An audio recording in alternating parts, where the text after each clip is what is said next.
Hello. Hello there. Hello. Are you two ready? Always. Oh yeah. Because I Oh, know yeah. the audience definitely is not ready for this. And if you're not, you need to catch up on what's going on. Get ready. Mm-hmm. Mm-hmm. Uh, so, Sienna, you've pulled Elery aside and said, something's not right. So what do y'all do? Mm-hmm. Um, would you like to take this outside? Something a little bit more outdoors. Please. Is this alright? Yeah. Let's go climb a tree. And Sienna will lead Ellery out out of the tavern toward the Yagi Tree Manor, which is functionally across the street from the tavern. I know it's a little further than that, but Yeah. You head over and you guys climb up the tree and make your way to the top. I wonder, are there any I know Ellery and that like they don't walk in silence, so I wouldn't think unless they do. So I'm curious, Harper, like in your mind, what's Ellery thinking about in that moment when she's walking with Sienna? I think it's fair to say that at this point, with this having been something that's done previously, Sienna pulling her aside and giving her a chance to breathe and to kind of process and being willing to discuss things. I think I mean, me, Harper, would think that Sienna would just sort of like allow that to be a thing so that Ellery can breathe and kind of process what she's trying to ask. Because, I mean, basically, all she. What are ley lines? But there was this notation beforehand of like, are you sure you're fine with me asking all these questions and doing all of this stuff? And there's been weight to Ellery throughout the course of the day. So I don't. For Ellery, I don't know that she would be extremely talkative in a moment until she feels like she has that moment to kind of relax Mm-hmm. and not have her guard up so high or her hackles raised, so to speak. That makes sense. Yeah. So I think for Sienna, she would be very in tune with Ellery, as in paying attention to how she's feeling, and wouldn't like pressure her to talk by talking. So it sounds like I think they do just proceed in silence until they kind of get up into the tree and comfortable, which is completely fine. Companionable. Yeah. Companionable silence, yeah. Mm-hmm. We'll get there when we get there. Yeah. Okay. You all make your way in silence, climb up the tree, and finally you get to a point where you now have to actually climb the tree. Can we just take a minute and appreciate the tree image that Shailene has pulled for this? I love this so much. Oh goodness gracious! I found it. I also 2 like that the minutes. tokens are on top of this lone like foliage. This little tiny like mini tree in the tree. It's very cute. Yeah. It's so adorable. This obviously is not what the Yagi Tree Manor looks like, but you know what? It's gonna represent it. So You couldn't find a giant city-spanning tree house in a No. matter of like 30 seconds. no. Shame on you, Shailene. Everything I that's on know. the bottom of the picture is the top layer of the tree. This is just above that. Yeah, exactly. This is the part that people really can't see. This is the part that's above that. But you all Treeception. do make your way up into the tree. Do you guys go fast to climb, or do you take your time? I wouldn't see a reason to rush, personally. I don't think so Okay. either. So because you're taking your time, no need to roll. But you do make it all the way up. And Ellery, you hear the the wind. You feel it on your skin.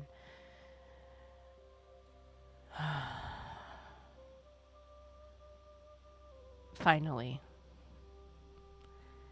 Finally, some peace and quiet. And a moment that you don't have to worry about elven ages, great battles, ley lines, everything in the past, not just 24 hours, but the past week, is finally able to just go away.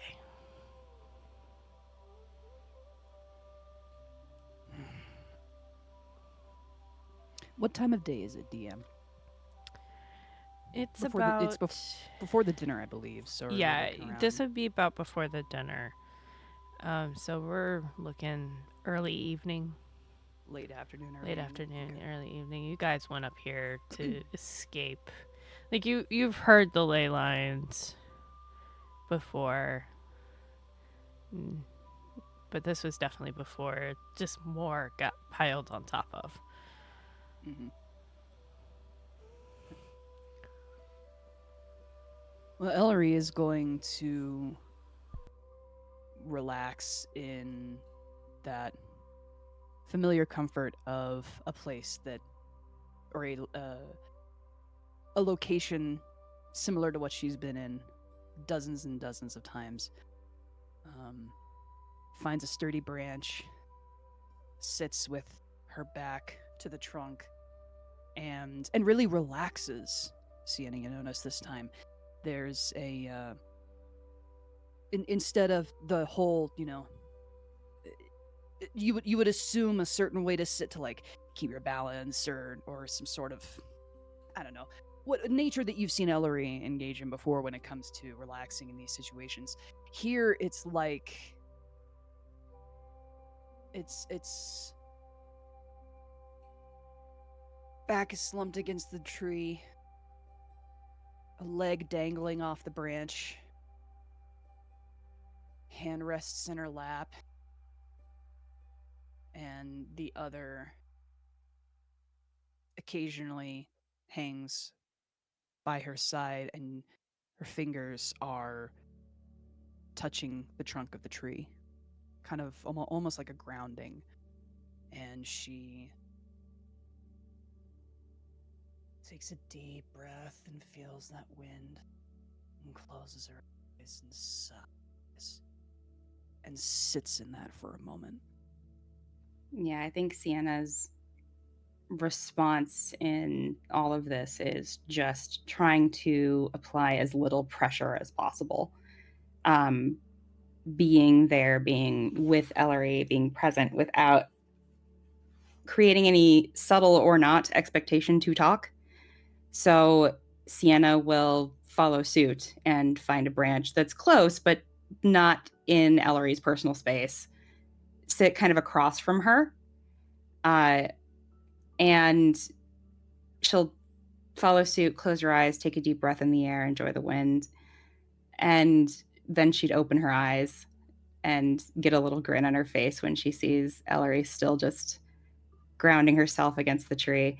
And she'll very, very quietly pull out her little notebook and start jotting down just little bullet points from the day that she wants to remember and write more about later, as a way to give herself something to do so that it doesn't put pressure on Elery to like start anything. Like Sienna can occupy herself. It's not something that, Elery does not have to entertain her. There's none of that. We are just here to breathe, and that is fine.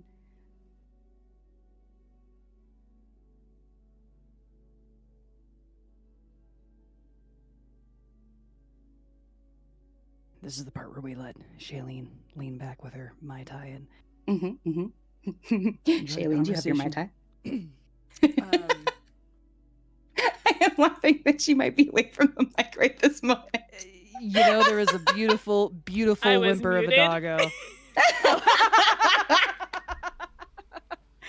Sitting here talking, I'm like, wait, why can't I hear it? And I'm muted. Go. You spend a few moments just breathing.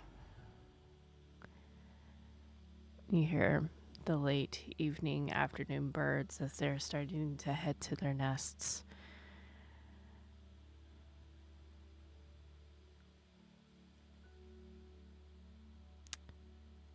Elery, roll me just a straight d20.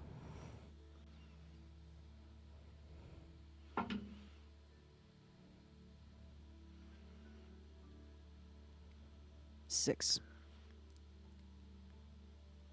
Your dream starts to creep back into your head.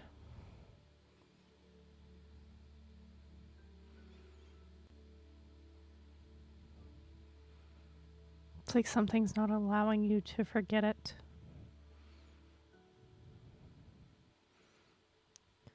You almost can feel the breath of the tutor on your ear.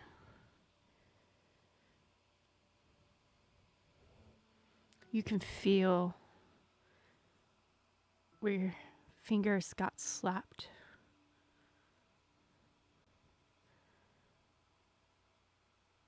The shouting in your ear.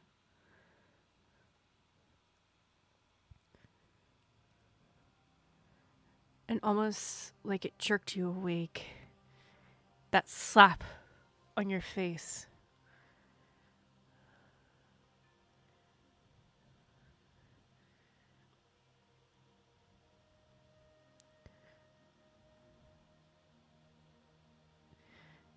It just comes flooding back.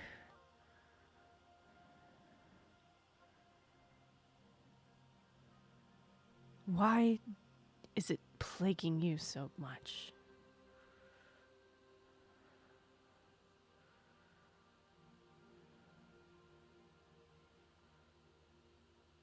Do you remember the conversation? Though you were focused on Psycho, the conversation that Hideko had with Sienna about Loom.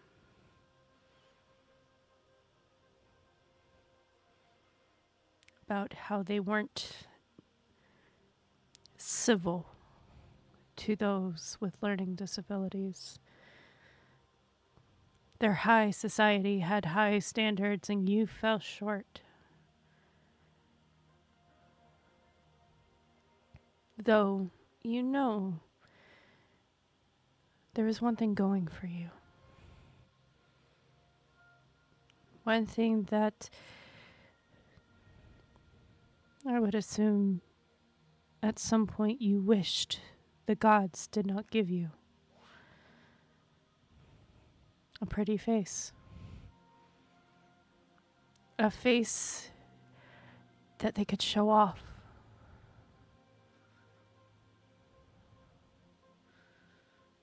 Be like, look at her. She's beautiful.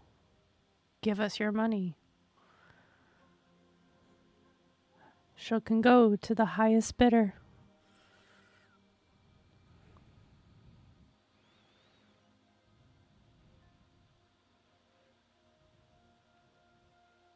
Do you remember one lone friend helping you, telling you to run, go, get out of here before they find you?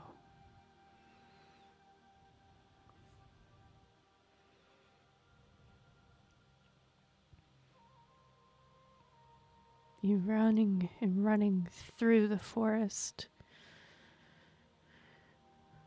eventually stumbling into Avona. Here you can begin your life again. They'll never look here.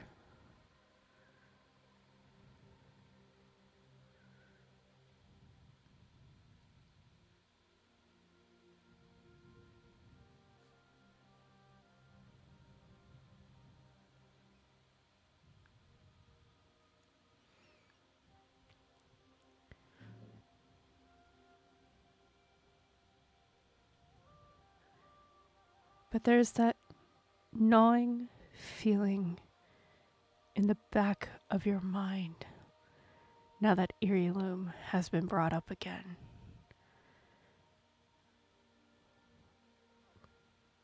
what if I haven't been hidden this entire time? What if I haven't truly escaped?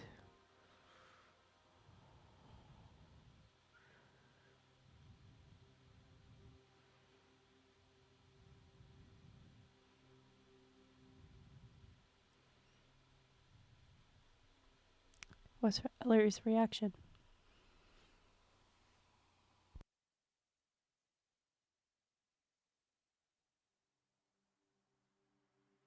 Under this blanket of nature, the sound of those birds, the wind, the gentle scratching of Sienna riding nearby.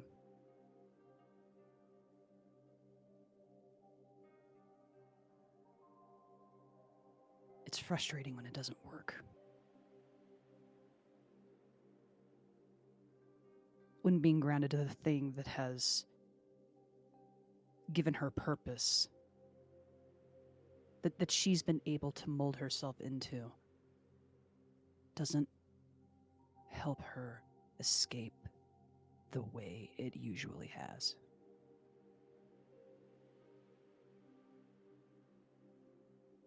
There is that first deep inhale of breathing in that clean air, letting it go, closing her eyes, doing everything that she's always done to ground herself.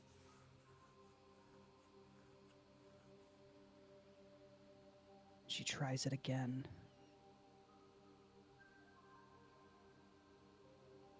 And it doesn't work.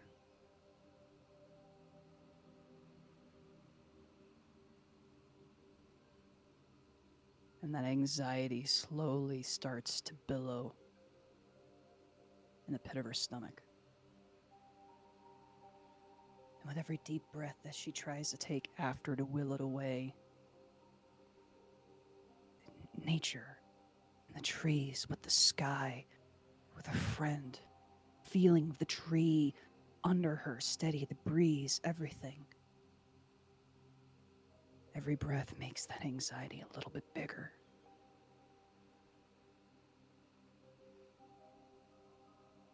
Till eventually she opens her eyes. Another thing that's grounding, the sky. The hues of the late afternoon, the early evening, a few clouds in the sky. Trying to send herself back to those places and those hunts where everything was still and everything made sense, and she fit in. And the expectations of her were working as part of a unit.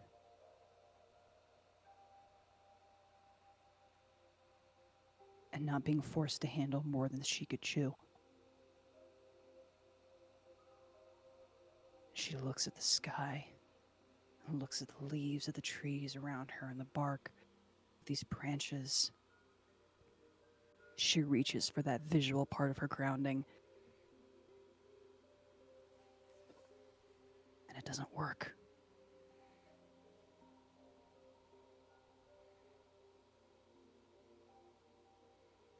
And she's certain that at some point, Sienna probably saw her sitting against the tree at first, relaxing, and thought, okay, good. She's in this part where it works. Now it's doubly frustrating because it doesn't work. Yeah, and I'm wondering, does she notice that? She knows that Sienna could pick up that it doesn't work. So if you would like to make a perception check, Sienna, I will hold on this 6 that I rolled with this d20. Okay. Using push to talk, but I want you to be able to hear this massive fucking dice drop. That's a god. Natural 20. Press the You talk. have Press to the talk. Press the talk. button. Press the talk. Press the talk. That's a goddamn nat 20. I shit you not. Are you fucking serious? Wait. Yep, sure is. Absolutely. What the fuck? Sienna, you're sitting there, you're writing. You looked back. Insane. You've looked back. Elery, all right, Elery's fine. Continue to write. Continue to write. Continue to write. You look back. Okay, she's still looking fine. She's still looking fine. Continue to write. Continue to write. And then you look back again. And you notice something's not right. Mm-hmm.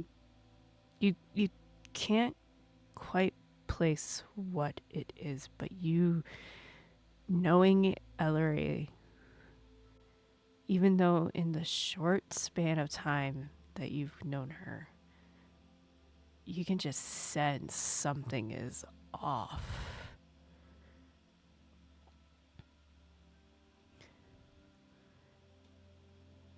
So Sienna will very quietly put her notebook and her pen away and move from her branch to Elery's. And assuming that there's like this trying to ground to the tree, it's not working, trying to just that, like, correct me if I'm wrong here, Harper, but I'm imagining like closed eyes, like that sort of like frustrated brow, sort of breathing a little bit fast. Sienna will get close to Elery. It's not exactly breathing quickly. Okay. It's not the same intensity that you saw in the garden. For example, the full-on hyperventilating, the hand grasping at the chest, the full-on panic attack. But from that natural 20, it is no less revealing to you that something is very wrong. Mm-hmm. Her eyes are not tight against. She for the most part looks like she could be relaxed. But when she's looking out at the sky, her brow is furrowed. Something's not clicking. When the hand that's in her lap that was resting so casually is tight in a fist. And the fingers splayed across the bark of the tree aren't set anymore. They are tightly wound around the grooves, nails dug in.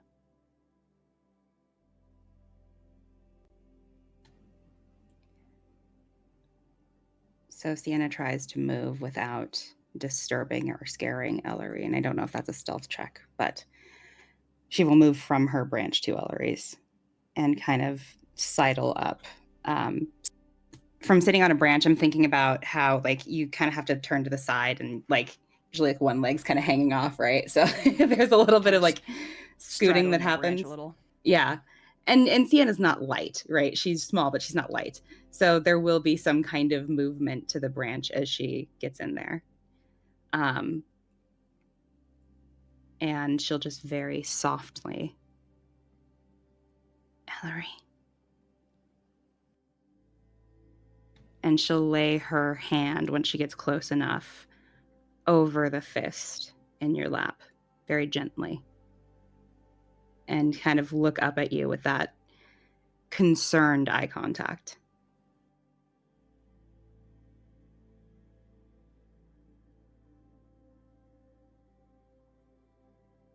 She doesn't look at you right away.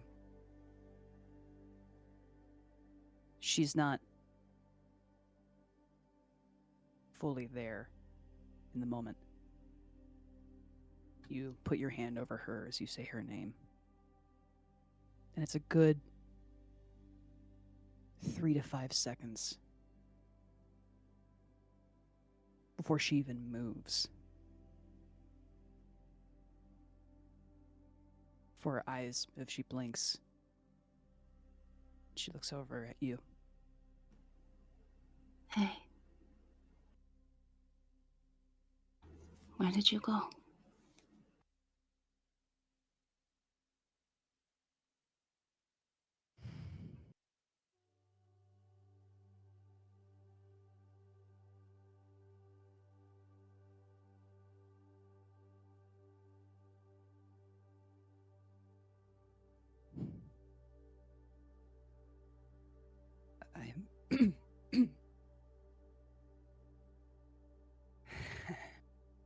She gives you a smile.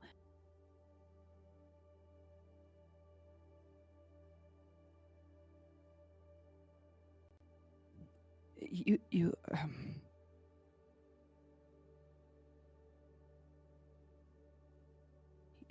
don't have to stay up here this time if you don't want to. It's not your... Why would I go anywhere but here?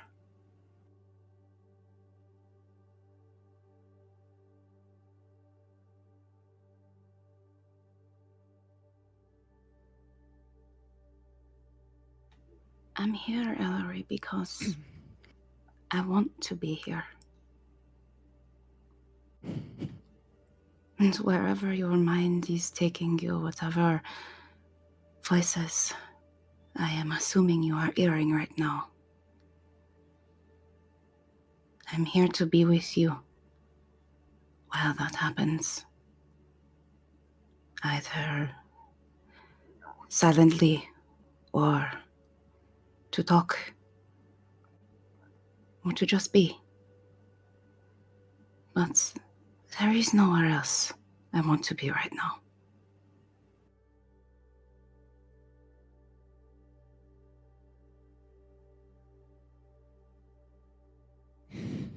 You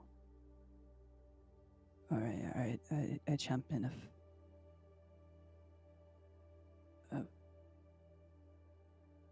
She struggles to find the name. And instead of what you're used to, turns to you and kind of asking for the hint, the suggestion. She nods and is getting the hint that it's okay. Oh.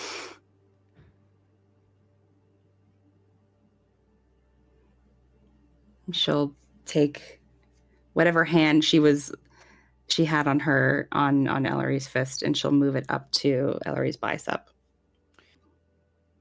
You have very important things that you...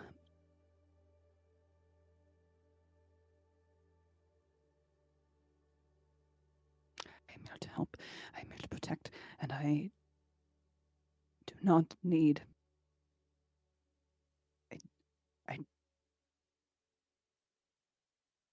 I do not need a babysitter. No one is saying you do. But maybe you could use a friend. As we all can. This is the second time you've had to do this. I don't have to do anything, Elery. You know this, I'm stubborn. I'm here because I want to be. You are not a burden, you are on my list of important things.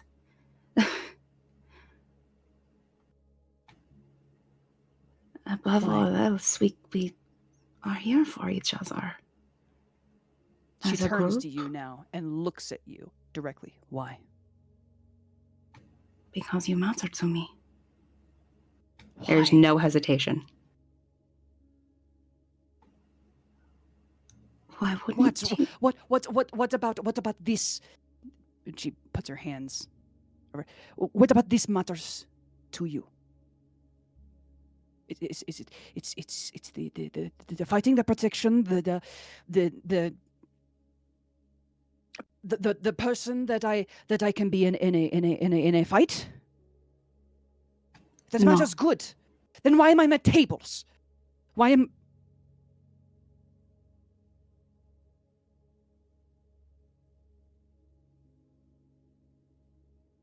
I shouldn't be here. I disagree.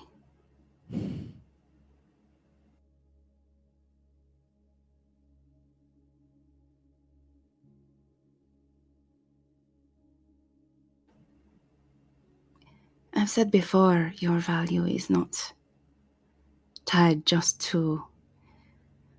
And she takes a breath before she says the words, because she knows it's a lot, but she says it anyway, very gently. It's not tied to your usefulness. And I get the sense, I could be wrong, but I get the sense you only feel useful in battle. But, Elery, you're part of this group, not just because you can fight. And we want you with us. I want you with us for all the parts of this. Be that tables or battles or conversations or prayers or breaking down doors. Whatever it is. You are not my hammer. I don't just pull you out when I need to hit something. You are my friend.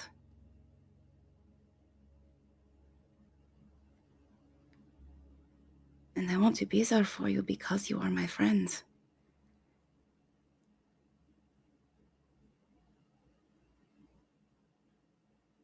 And I can see you're going through a lot. And have probably had to do that alone for a long time, perhaps. She looks away. The tiniest tug on the corner of Sienna's mouth, just kind of getting the sense that she's right.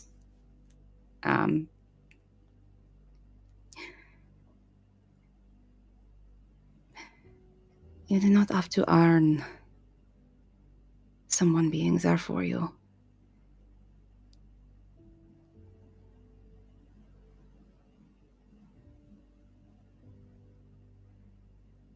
And I'm sorry that you haven't had it.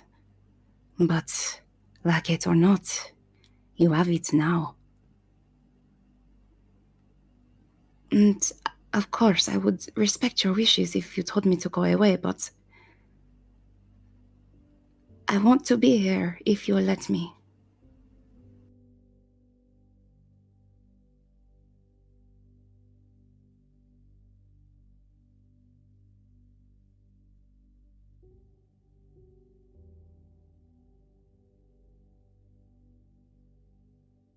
I don't want you to go away.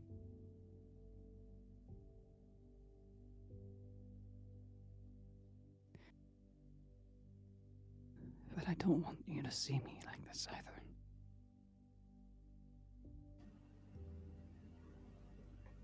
Sienna puts her hand back on the fist and scoots closer.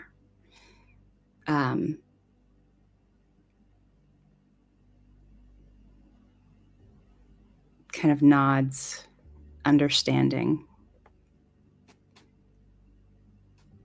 Do you mean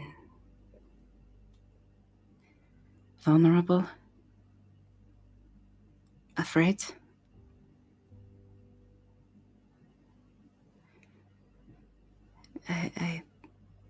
It's not easy being seen like that. I'm glad you do not want me to go, but I understand. Not wanting to be seen at what feels like less than your best.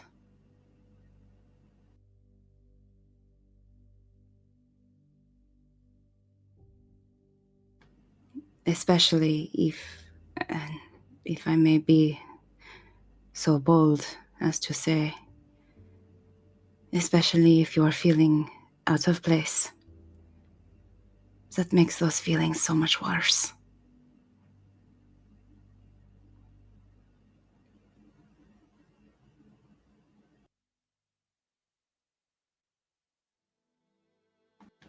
For me, anyway.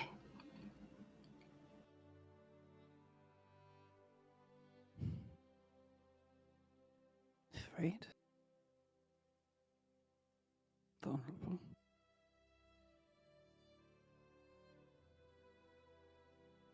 Slow?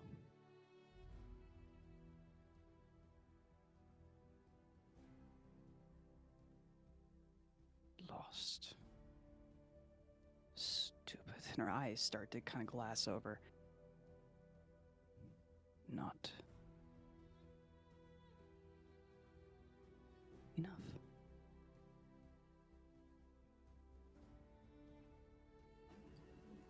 Trust him. Those words. I understand how they feel, but do you think they are true?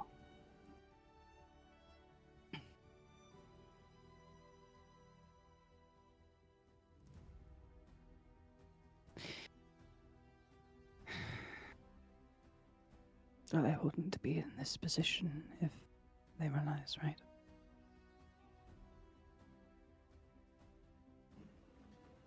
No. They're not necessarily true. They can be lies.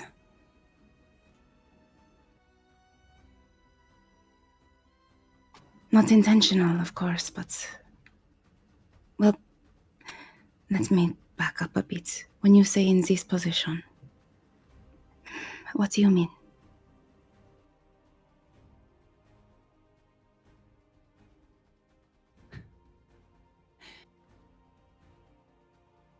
I am sitting in a great tree at the Yagi Manor, overlooking this city, with the champion of a god.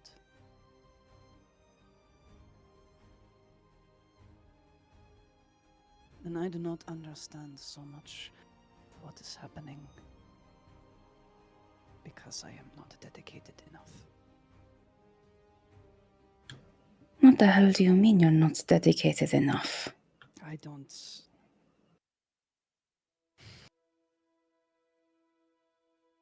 don't understand, but I try, and I do not try hard enough. I do not look right for the answers. I do not apply myself in ways that are needed. Okay. I'm sorry to interrupt, but I must to understand, and I want to understand. What is it exactly that you think you should be doing that you are not doing?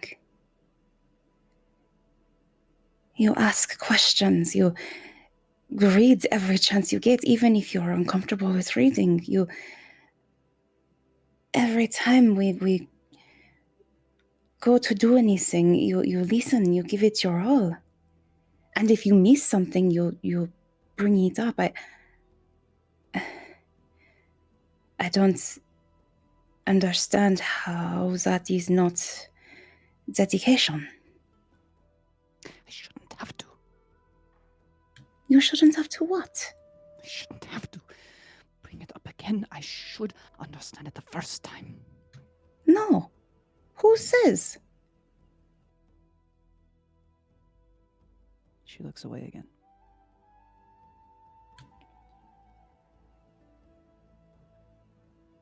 Who gets to say there is some limit on understanding? Or there's some time limit or some...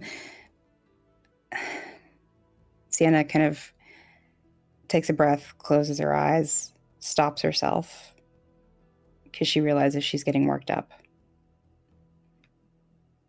She kind of calms herself back down, just takes a second to do so, and opens her eyes again and looks at Elery looking away. And just goes, if I were to wager a guess, The voices you mentioned, that you want to stop hearing but have not yet been able to. They said you should get it the first time. Right? If I apply myself properly, I get it the first time.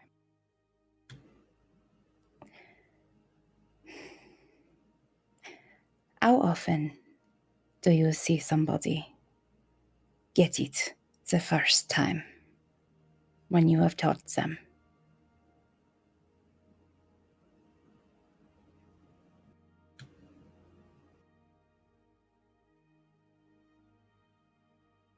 It happens. It happens that they don't. And if it doesn't, then what? Do you think immediately that they're not trying hard? Then they can learn. So why does the same grace somehow not apply to Elery Because I have to be Richshard? different. She turns to you. I have to be. I have to know these things. She has tears running out of her eyes. I have to know what to say. I have to know how to speak. I have to know how to hold myself. I have to know. And if I don't, then I have failed anyone who has applied anything to me. I have failed hours on hours and years and time with books and with written material and studies, and I have wasted all of it and humiliated others if I don't get it right.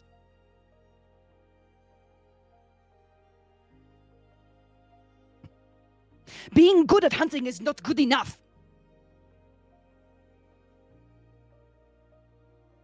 It should not be what I'm the best at.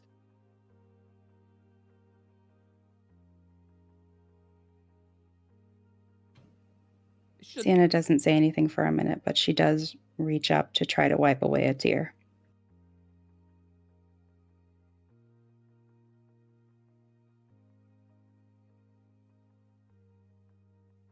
And it is the gentlest touch. And she pulls her hand back.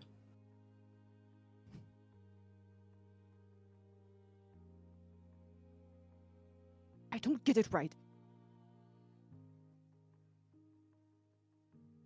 I don't understand things. I don't look for the right things to know, to look at, to understand. I don't understand it. And that is a failure on me.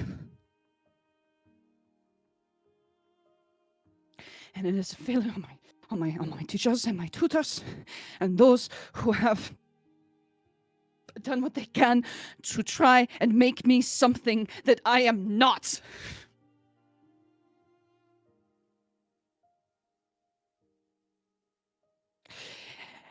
And I am not that. And I have failed.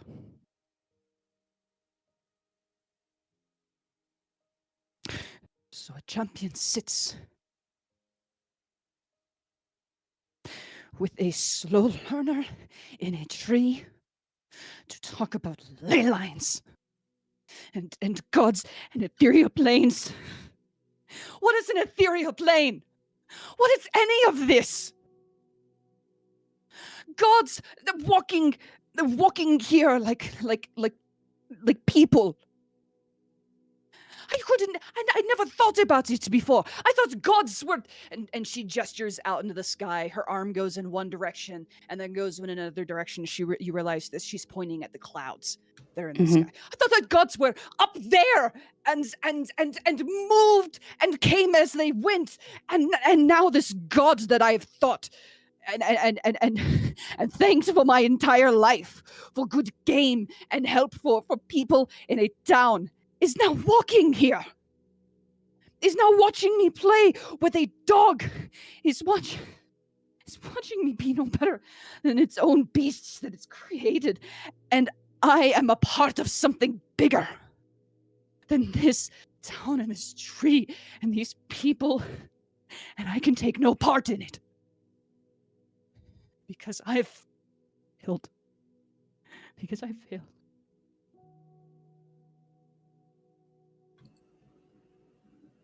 Sienna will try to pull Elery into just a hug. And if she resists at all, then she won't push, but okay, if she doesn't resist. No, she leans in. She's just going to hold her.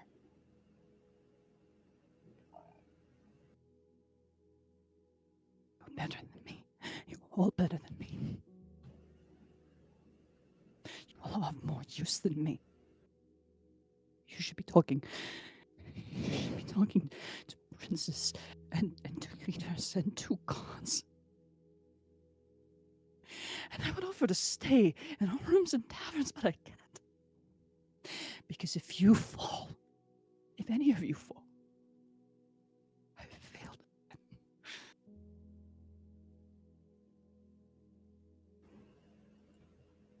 That is an incredible amount of pressure to put on yourself. And I know for a fact, as someone that has been your pupil, your student, that you would never put that kind of pressure on someone else.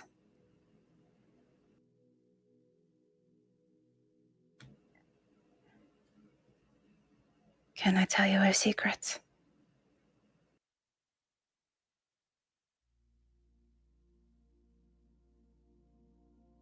She doesn't answer.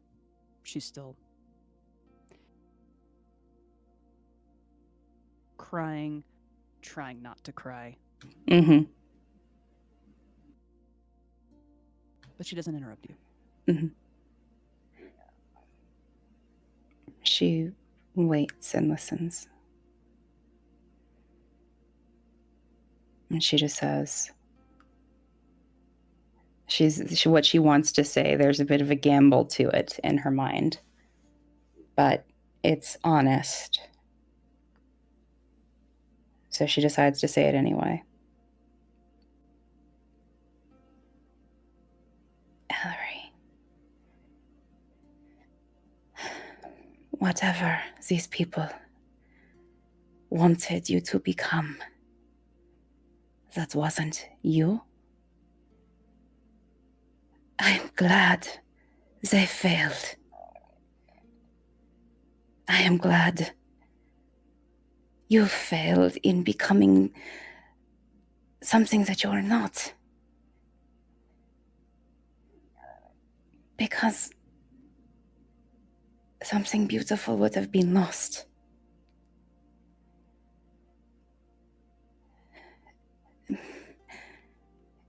Please cry. Please let go of something. Be it tears or emotions or expectations, please. Let this weight come off of you a little bit.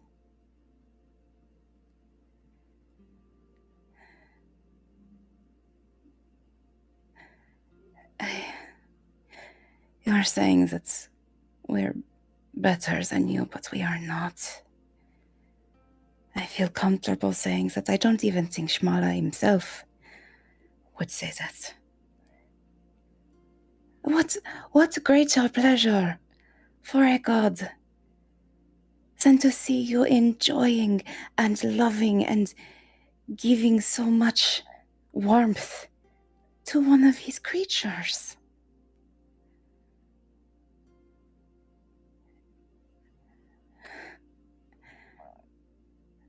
It's like you think that he's a failure, but it was beautiful. You were focused on Psycho, so you did not see, but he was smiling from ear to ear. And Psycho was so happy to see you. And she's tearing up.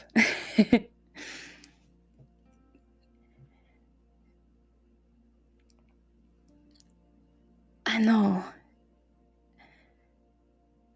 Very little.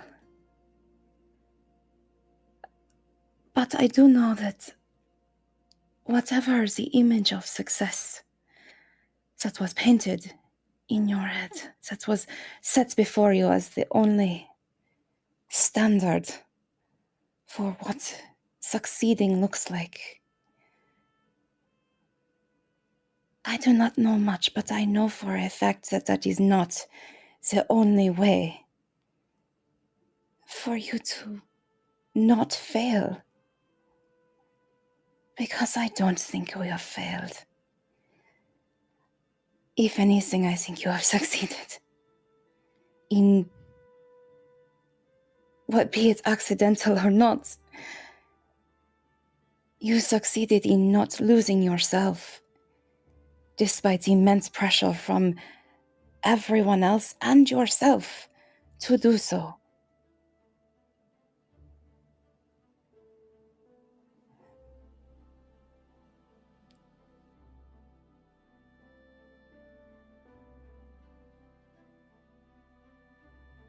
Make a perception check. All right, big fat die, don't fail me now. Gonna be good.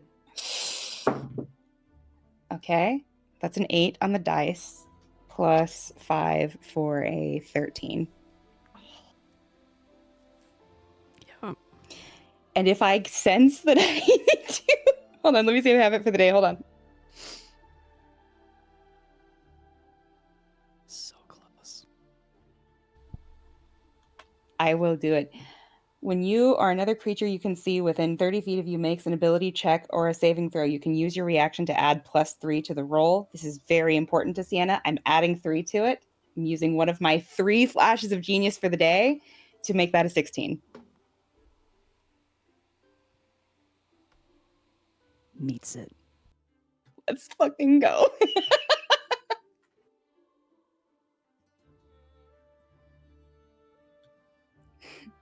You get to the part where you talk about her being with Psycho.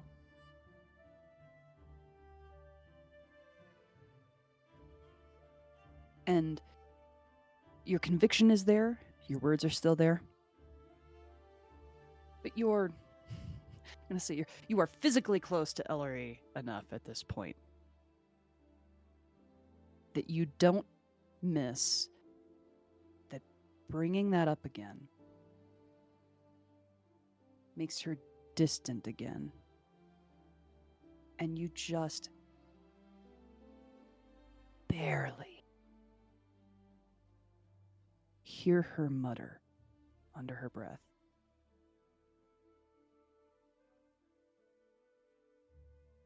No better than a child.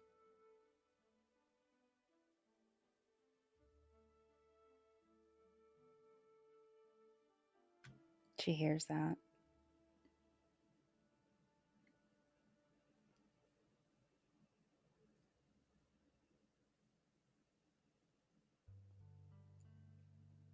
It's kind of heartbreaking to Sienna because who among us are more worth protecting than children?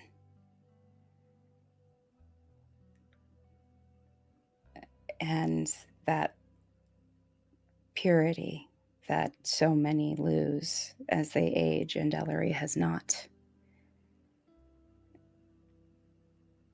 Sienna realizes that Elery does not see value in that.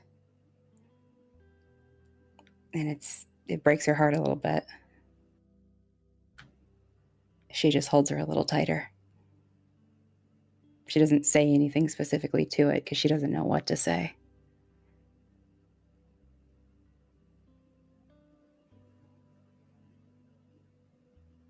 But Elery would just feel have you ever had like a pleading hug? Mm-hmm. It's that. Trying to think of how to describe it best for the audience. It's when it's already a tight hug and somebody somehow expends a little bit of extra energy to squeeze just a little tighter, to hold you just a little closer. like somehow that extra action is going to like make everything inside of you bleed out, Mm-hmm. and they'll understand by osmosis or something. Mm-hmm. Yeah. Like it feels desperate because it is. Mm-hmm. And I think Elery would feel that from Sienna, this desperation to help her understand, but not anything academic. Something so much harder to explain than a god being on the planet. Something so much harder to explain than ley lines or planes, ethereal or otherwise. It's that, how do you explain to a person that they have value when they've been taught their entire life that they have to earn it? And especially when that person has been taught their entire life that nothing they can do is enough to earn it.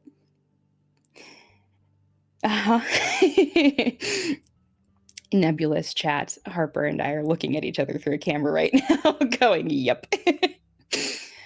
Because this is something that on a personal level, Melody and Harper understand pretty well. So for Elery and Sienna, for Sienna, at least speaking for her, she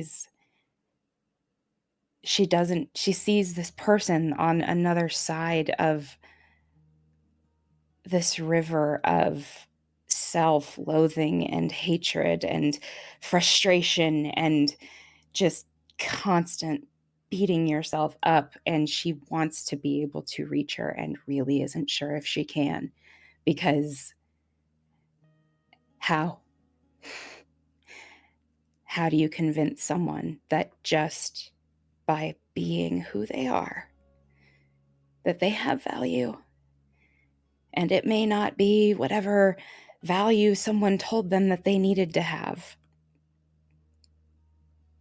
but it's still value, and it is still just as much value as anybody else, as any champion or as any baker or as any fighter. How the hell do you help someone explain that? And Sienna has no words. So it is just the desperate hug and maybe reaching up to, like, if nothing else, try to let Elery let go of some of this pressure.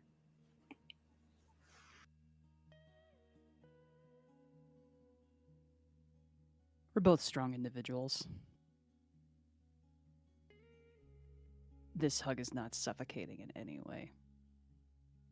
And even if we were not strong individuals, this hug would not be suffocating in any way.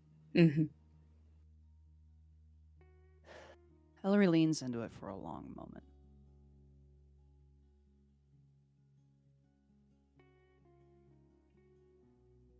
Trying to pinpoint whatever she is right now. Humiliated, embarrassed, lesser than, vulnerable, raw.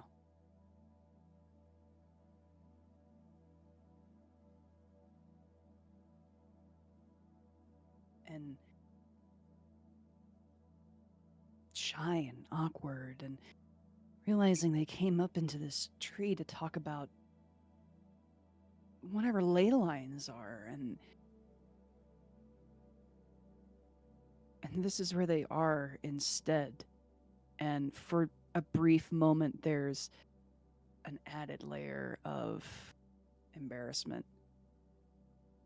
The kind of added layer of embarrassment you get when you realize you've just like spilled something heavy to your crush, who may or may not be actually ready for it or prepared for it. And like that anxiety of feeling like this person's going to look at you differently now. And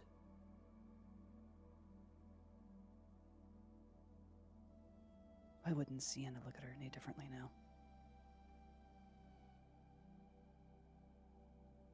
maybe she won't, but anxiety says maybe she will.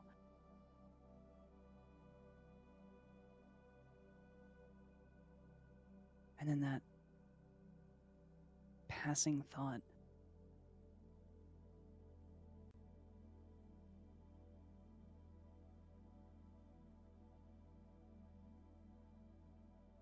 Traitorous thought.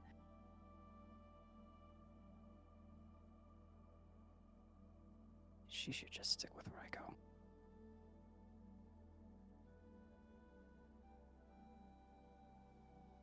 And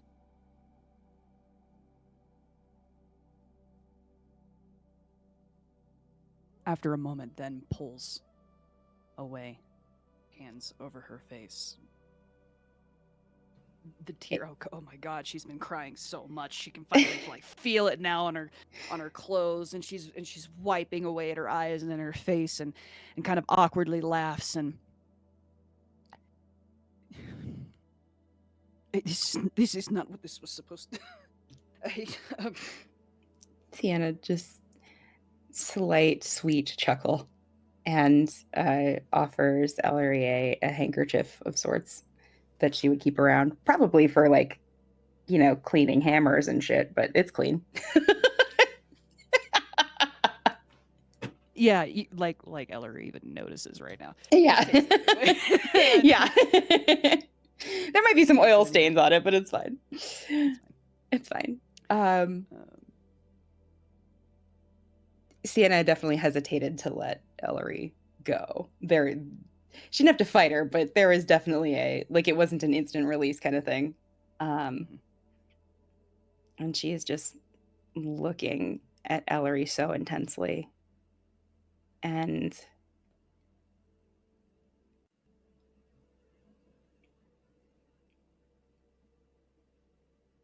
I think just the first thing she would say is, "Thank you."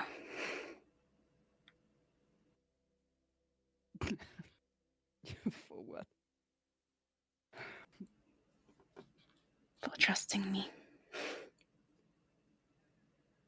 For being open about things that are indescribably difficult. Things that are hard to talk about. And for crying, letting go, letting me be here with you. Because it takes a lot to allow that.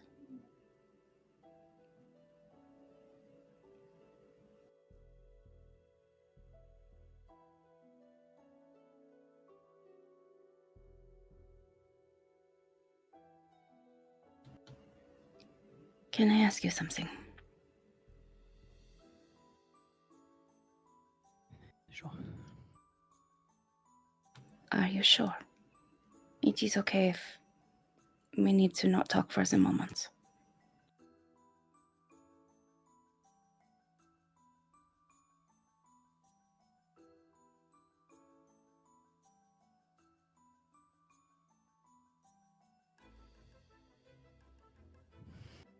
I'm sure.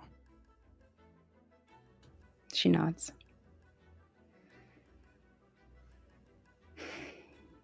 She kind of looks down. She's fidgeting because she's nervous, because she wants to say the right thing so desperately and feels like she could so easily just say something that would just make this worse. It's the whole, if you are going to talk, trying to be sure to say the right thing and how stressful that can be. But she desperately wants to say the right thing, so she ends up asking Elery a question.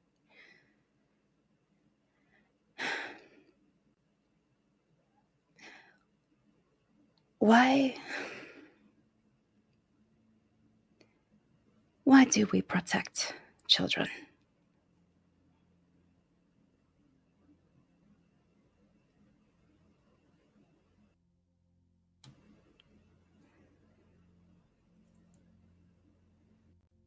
She blinks at you for a moment. Caught There's- off guard. There's a part of Sienna that's like genuinely asking, thinking about this.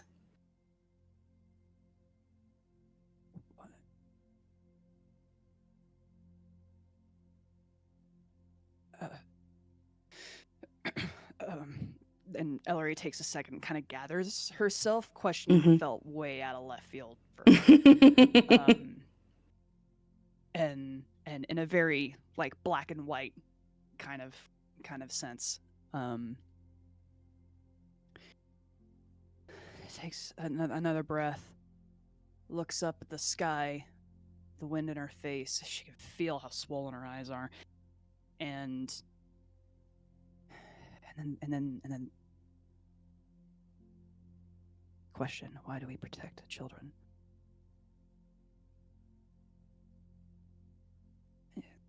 Oh, they are young. They are strong in many ways, but not always strong enough for certain things they do not know. But they learn, and many learn quickly. And they are vulnerable and innocent. And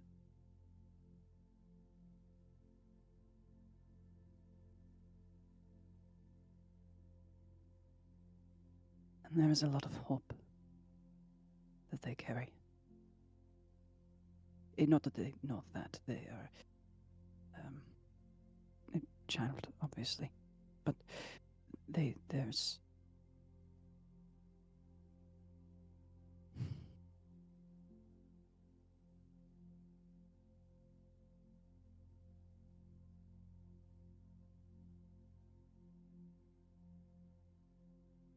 there are many reasons. Sienna's just listening, and she's not looking at you, to be clear. She's just looking out while you're speaking.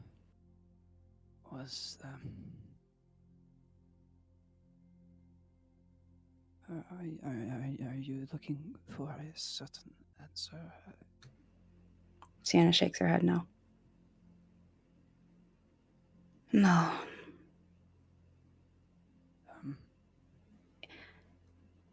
It is something that I think about sometimes. Because children, thinking about them from a, well, I come from a clan of dwarves that having pointy ears and being taller than 4.5 feet, 4 feet, whatever.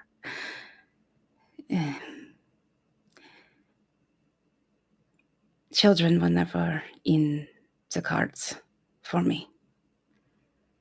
The prerequisite of someone being interested in you in that way was never... It was something I didn't give a lot of time to, but that was fine because neither was anybody else.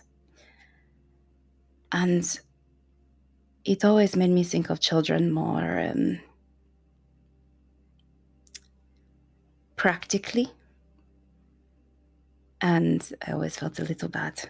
She just kind of turns and looks at you and smiles a little bit. Because there were times when I would be at a tavern drinking and there'd be some little ones that would run around and get in the way and do what children do, and I would get annoyed and I would wish, God, I wish they were not here.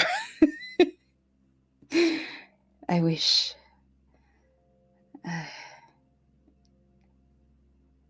But she kind of trails off, circles back to it and just says, from a strategic perspective, children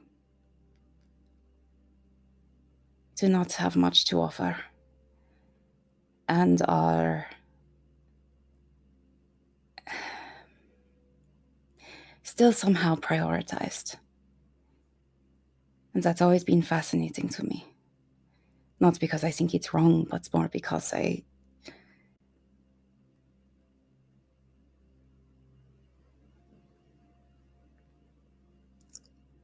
the coldest parts of me, the most clinical, scientific, the most unfeeling parts of me just goes, if you're truly in an emergency, why is it always women and children? The most vulnerable, the least likely to, for the children anyway, have something to contribute to solving whatever the emergency is, whatever the attack is, if we're in a fight or defending the clan. And yet somehow the plan for the clan was always to make sure that the children were protected first.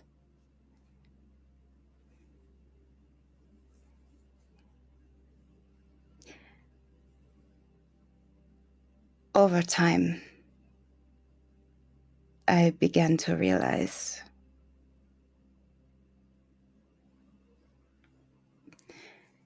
that children are worth protecting. To me, anyway. Because of that hope that you mentioned. It's not just their hopes. They do bring their own hopes and their own light and their own eagerness to see the world, but they carry some of my hopes too. And it's selfish, but even if none of those children are mine,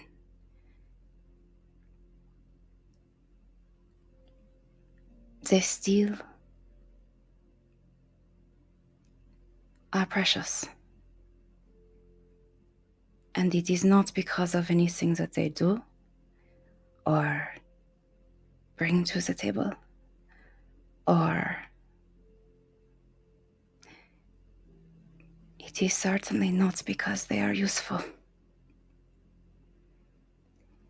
And yet every culture I have encountered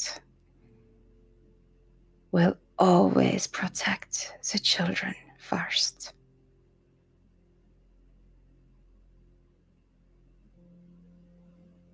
Something to think about.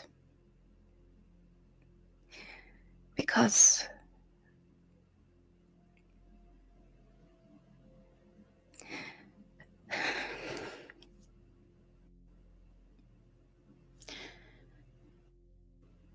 they don't have to do anything to earn that by simple nature of being children.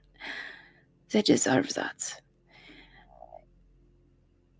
And it scares me to think that as people, we put some kind of expiration date on that. You turn 200 if you're an elf, or 18 if you're an adult, or what, if you're a human, or if you're a dwarf. I think it's 25. I don't remember, honestly, but whatever that magic fucking number is.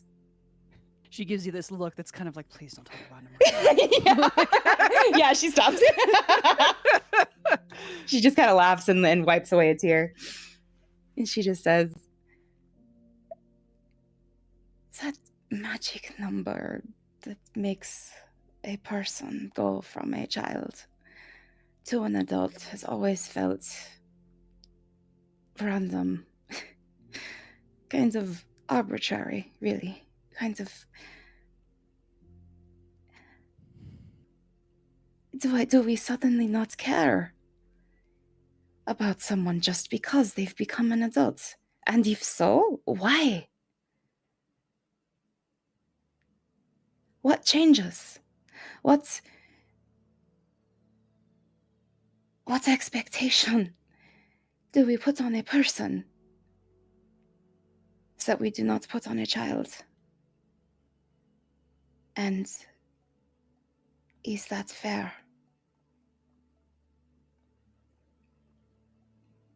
The thing about that number is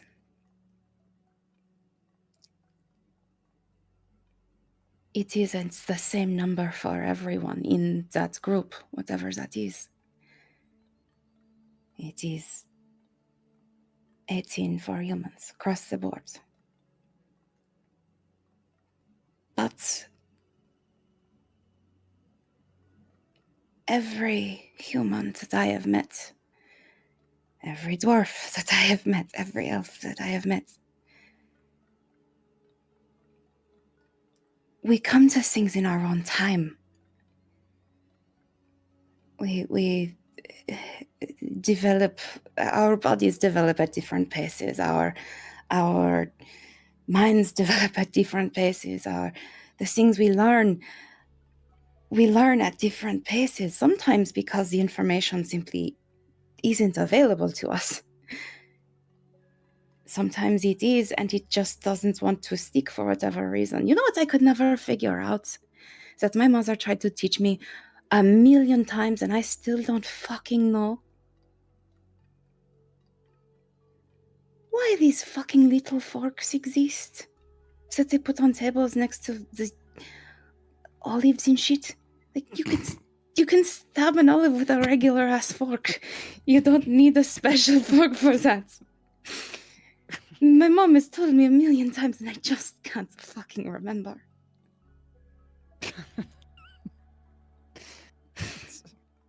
And maybe I'll remember at some point. Maybe it will be important enough at some point, but I guess what I'm saying is... I asked if it was decoration. I did too. She just laughs and points at Elery. I thought it was cute. I thought it was for a doll. I wanted to take it home and put it in a playhouse. What else would it be there? Right?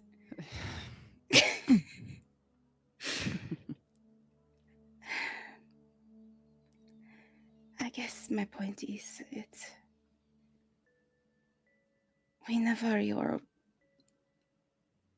doubting your worth, because we all do, just remember that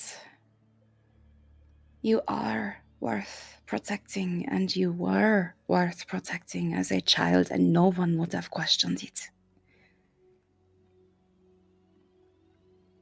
And regardless of what any person said you should be able to do, or you should be able to get the first time, remember that any culture,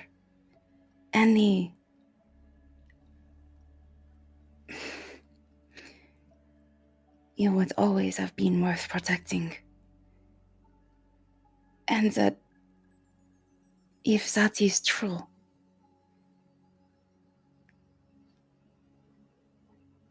why would that change as you grew up? And if you can't find a good reason for that, just know that for me, for the rest of the party, I'm sure, for Shmala, for Sonara, for any of the good people we've had the good fortune to meet, it would be true that Elery is worth protecting.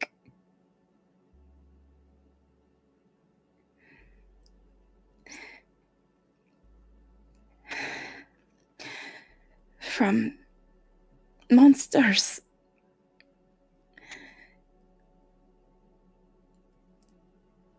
those with claws and knives, and the ones that are in her head with words. And I wish I could take them away. I wish I could stop them, because it breaks my heart to see you not be able to accept that you have value. Because you do. And I don't know. I don't have the right words to help you accept or understand that because I couldn't explain it to myself if I wanted to. But you do. Because it is not only true of you, it is true of everyone. And the way that you treat anyone that you teach, because you are an empathetic person, somebody who looks at someone and immediately knows that they need a steadying hug when they've woken up in the middle of the night screaming. You're a person that saw that and immediately knew that I needed something steady.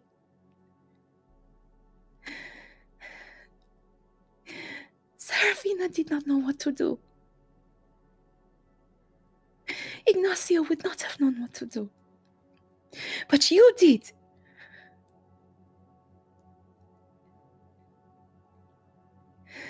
Whether you know what the fuck a ley line is, or what the fuck a ethereal plane, or whatever the fuck is, it does not matter. Because the things that make you who you are the things that you feel you have failed by only being. This incredibly kind and warm and protective person. You take care of people. You do not need a mass wealth of knowledge to do this. And you do it incredibly well. And it is not only on the battlefield. It is especially off of the battlefield in my case.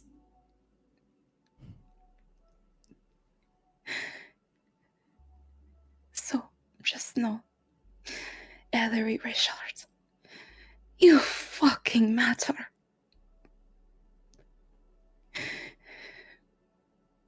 And you are not expected from me or anyone else in this party to have to pass a fucking test to do so.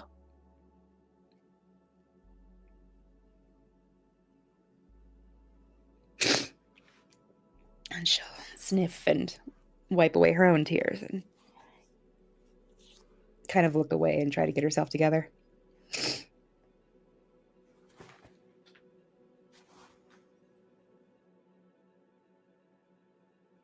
Outside of the one interruption, Elery lets you go. Lets you talk. Mm-hmm. And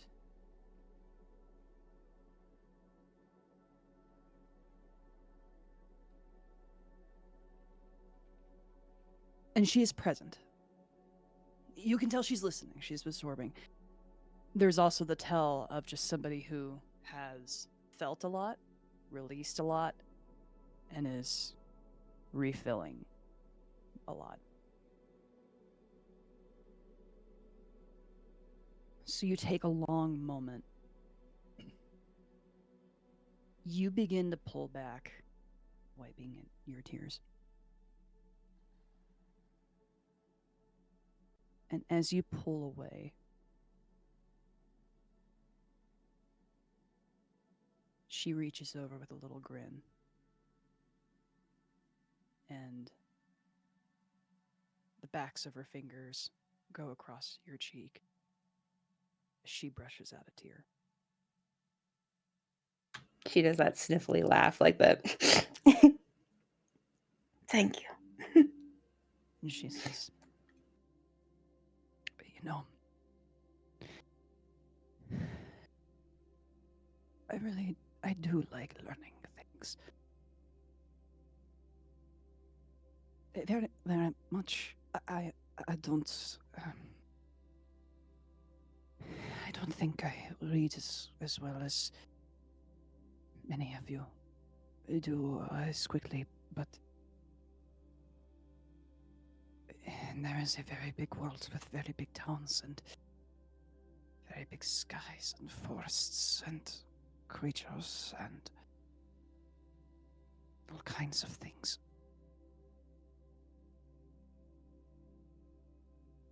But I do want to learn.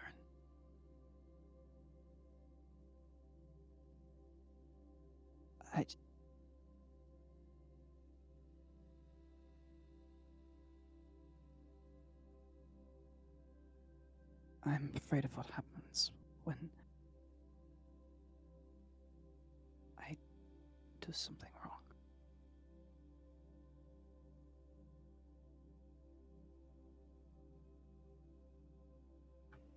But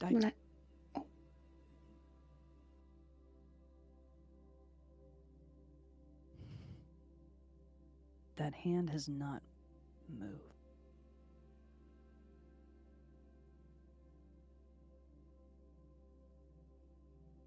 I don't believe it's you.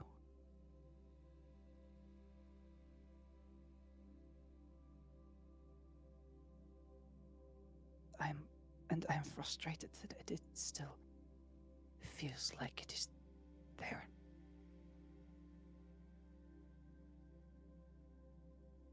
So, you said it is not important to. But I don't. I want to try to understand. I want to at least. I want to try.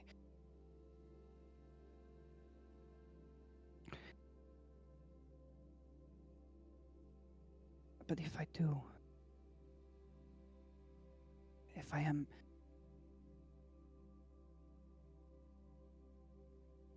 slow,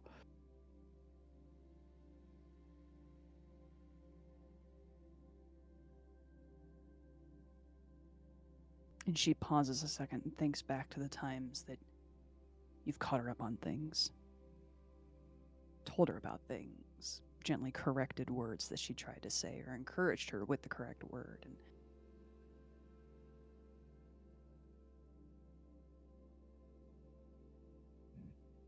maybe I need to hear from time to time.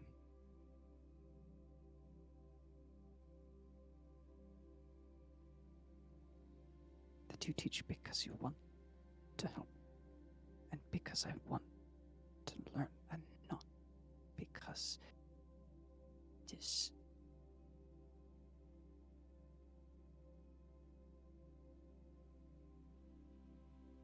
expected.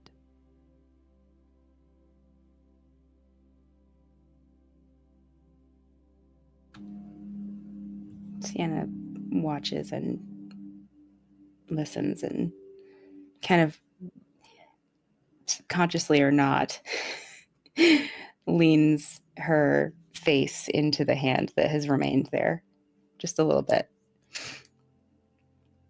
And she just says, Can I tell you something, Elery? You are very small.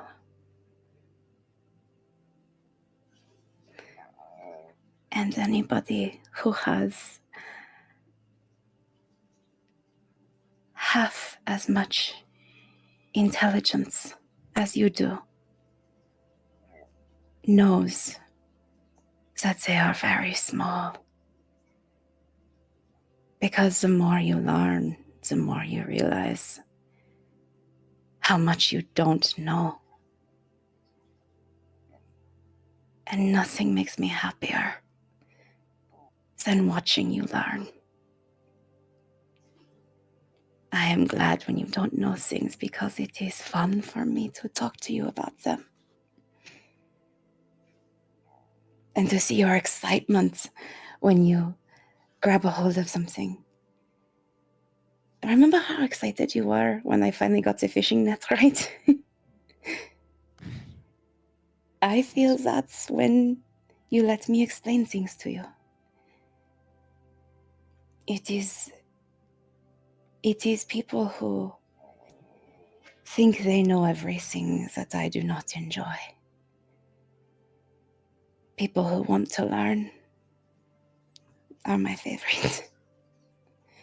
And I know very few people who want to learn as much as you do. And that is why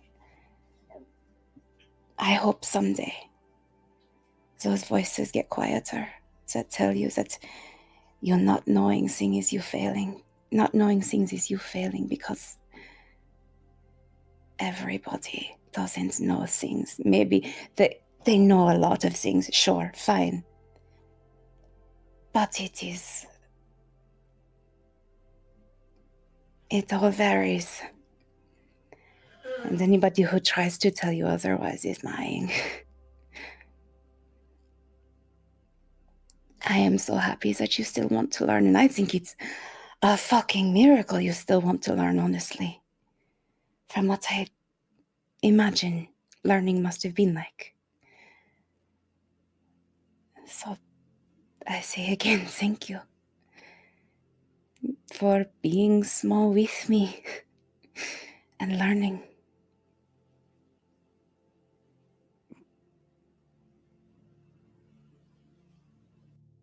This is not your point, and I know that it is not your point, but you know that I tell you that you are very small and I am not making fun of you.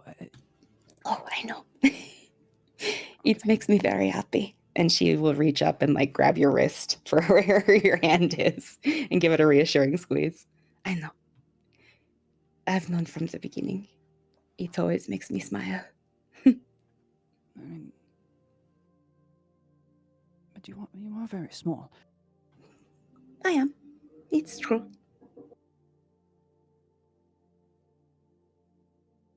But you've never let that stop you. Indeed.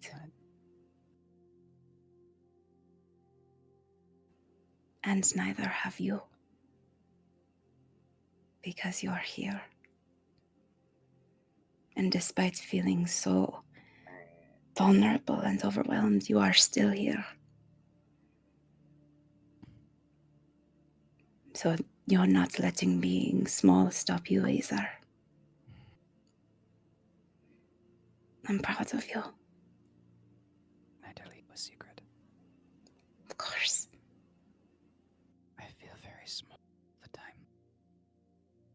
I feel very small all the time. That has to be scary.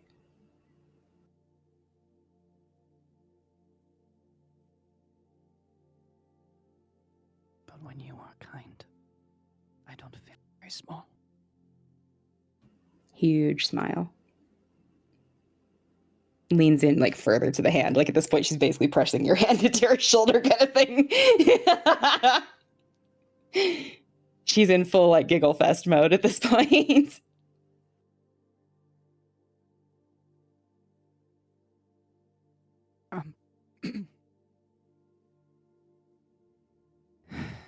So I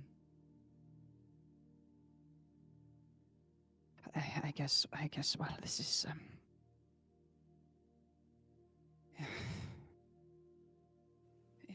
you see, I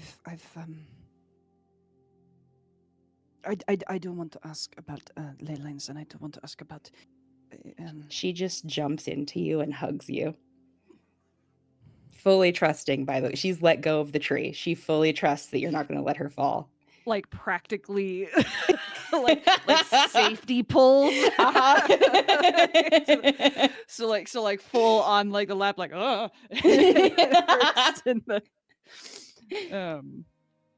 and once like safe and secure, it's kind of like fuck, and then and, like changes our position. The biggest, warmest Sienna hug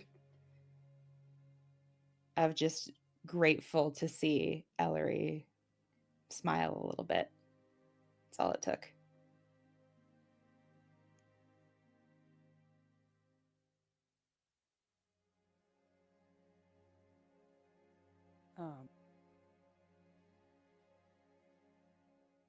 She'll at what point does Sienna pull back? If Elery is hugging Mhm. back, and then kind of slowly begins to pull her arms away, does Sienna stay there, or does she begin to pull back?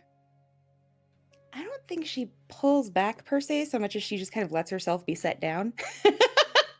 Like I think she would be in the hug, and I could see Sienna after like a minute or so being like, so you wanted to talk about ley lines, but from the hug. Like Yeah. So the hug goes on for a minute, and maybe there is a moment where Ellery's like, okay, I just saved her from a branch and she's hugging me now. Pulls back maybe just a smidgen. Mhm. And if Sienna does not let go, then Elery hugs her back in a different way. Mhm. And maybe you notice, maybe you don't. It is certainly not the same way that she gave you that big hug in front of the forge. Mhm. Arms kind of around the shoulders, sort of a thing. There is a concern of counterweight, so there is still an arm kind of around lower back, Yeah. but there's a very noticeable hand over the back of Sienna's head, Mhm. and you say the thing about ley lines, and Ellery kind of gives this wet laugh. And yes, ley lines and gods, and I really needed this. And she kind of knocks her head against the doors, like affectionately. And Sienna does it, like leans her head into it too, and you feel like the because she has that high ponytail going on, so you feel like the little like as she nods her head, the little like high ponytail like poking you a little bit in the head. But when she eventually lets you go, and you kind of lean back, there is just instinctively a hand still at your side, your hip, maybe even like upper thigh. Again, counterbalance, like thinking about keeping you stable. And she reaches into a pocket and says,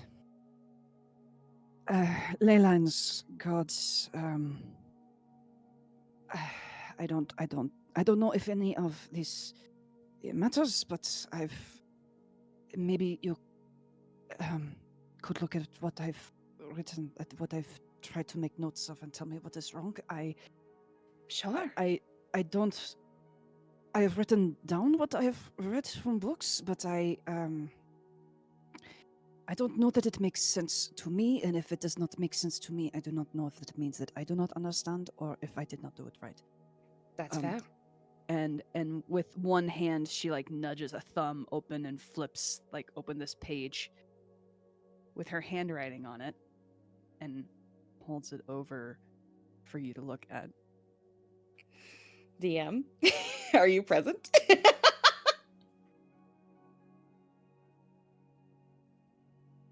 Because I want Nope, to ask if she's not.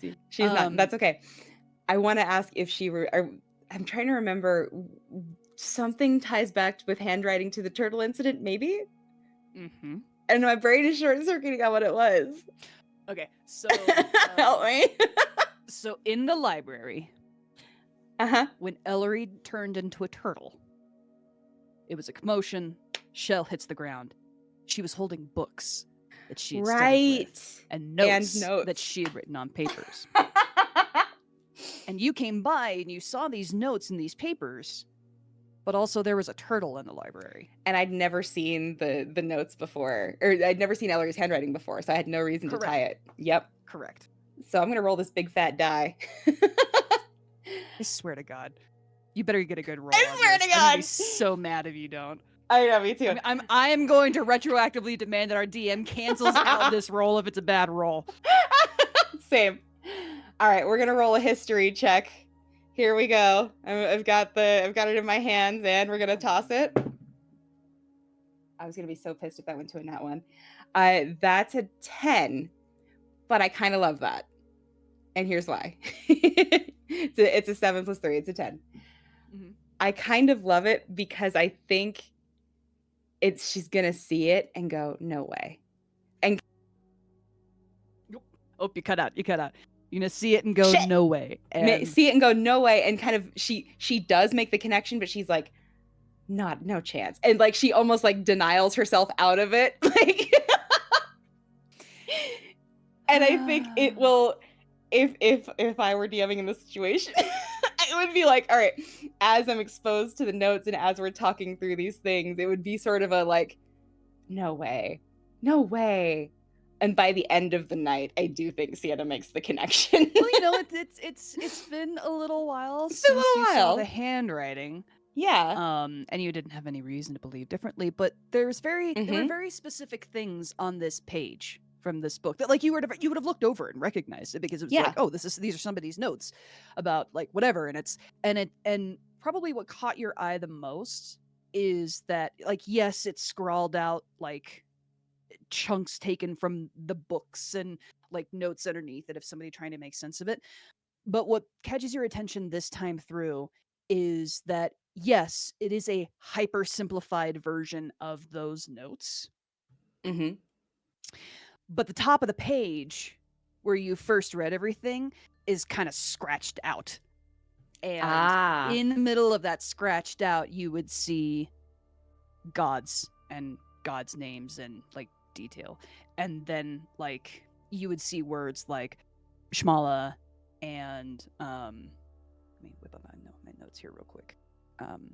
You would see Shmala and you would see Durag, and you would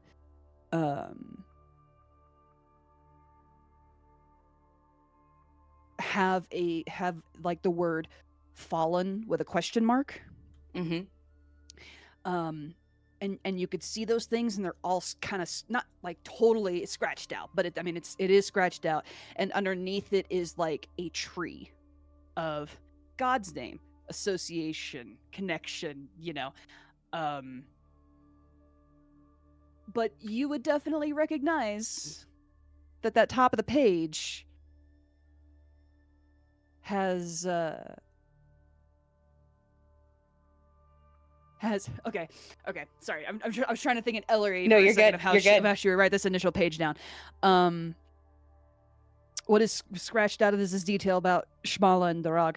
But what caught your attention when you were at the library and you were like, oh, this is something about someone's knows about gods, is that the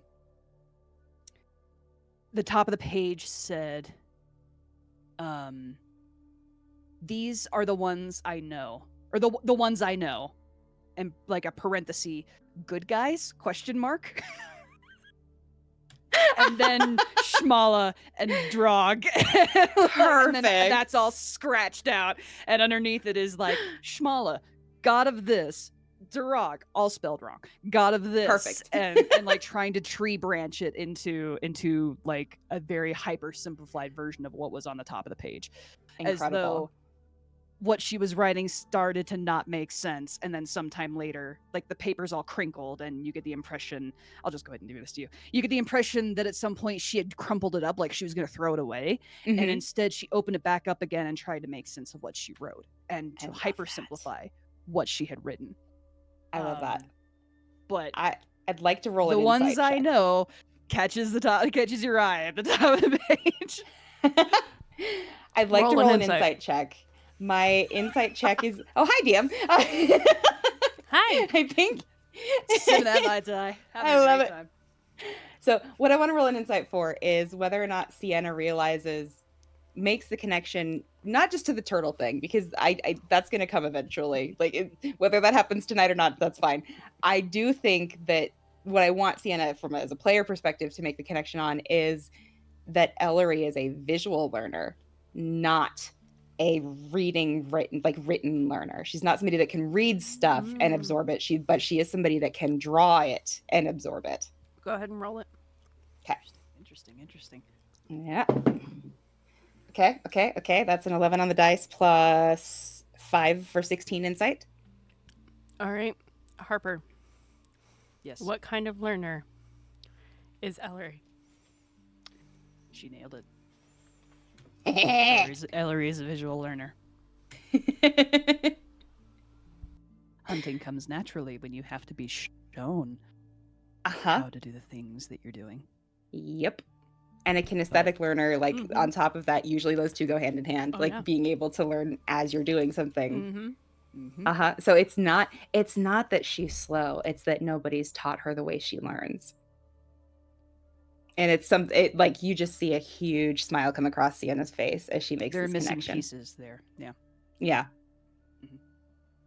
Which Sienna's going to make mental note of, like anytime she's explaining something now, there will be some kind of visual aid involved. Mm-hmm.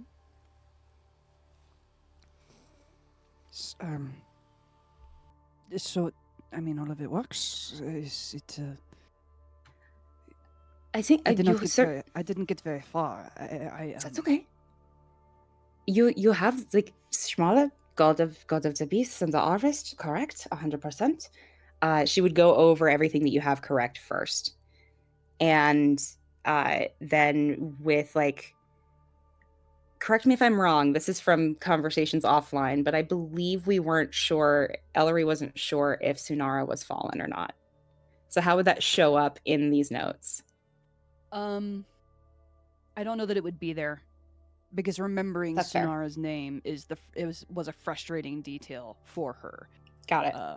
Because she would have heard of all these other gods that have been prevalent in, not growing up, but like in the hunts and the forest and everything like that. And it is not frustrating to her so much that she can't remember it. It's frustrating in that it is important to your identity and part of your story in all of this. And she's not entirely clear who Snart is. Got it. Or how to even learn about her. Because at least in my notes, and DM, you can correct me here, from a very brief time that you and I spent together, for Elery going to a location to learn about gods, the person that she talked to did not know a lot about the fallen gods by design, because they don't want others to think that they were right or had a point. That's what I have written in my notes anyway. So to constantly not remember Sunara drives her crazy. And not knowing where to go in terms of finding out that information is even more frustrating. Especially if it is intentionally not being spoken about. Definitely. So I think what Sienna would do is fully sidle up to Elery, first of all. We're like side to side now. And she would have her notebook that she would pull out, and she would hand Elery the pen. And she would... That hand I trembles. can't do that. I need both hands. Fuck. I know. That hand trembles when she takes it. Yeah. So she just says, I have an idea. And she looks at Elery. Do you trust me? Yes. Okay. And what Sienna will do over the course of the next probably hour to 2 hours is just hold her notebook open and talk Elery through the family tree, basically, of just the 7 primes, 9 primes. I need to pull up my notes to know this for sure, but 7 primes. So the 7 primes and the 9 fallen. That's what it was. And she would explain who's a child of who. And she would have Elery put a little F next to fallen gods and a little P next to prime gods. And when it's done, there is no correction given on spelling. There's no correction given on anything in terms of how it's written or like the structure that it takes, any of it. It is fully up to Elery to interpret the information as it's coming to her. Nerve-wracking. I'm sure it's terrifying. Yeah. It's terrifying. But she just kind of makes herself a little desk and talks Elery through creating this reference for herself.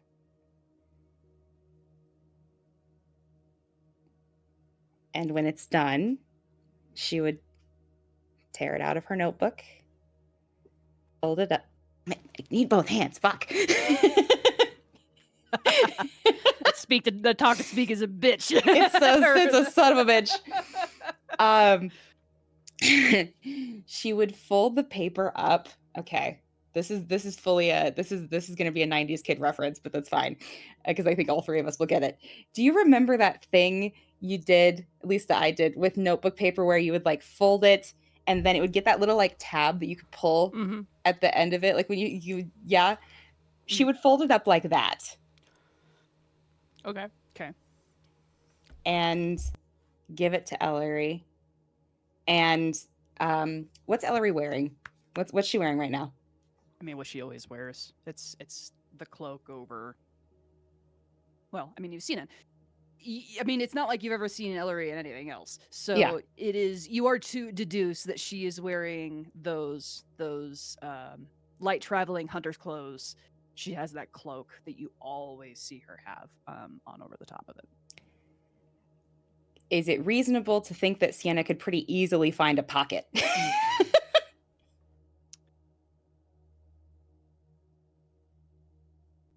Within the cloak? Wherever there's a pocket. Because otherwise I'm going to tuck it into your chest, okay?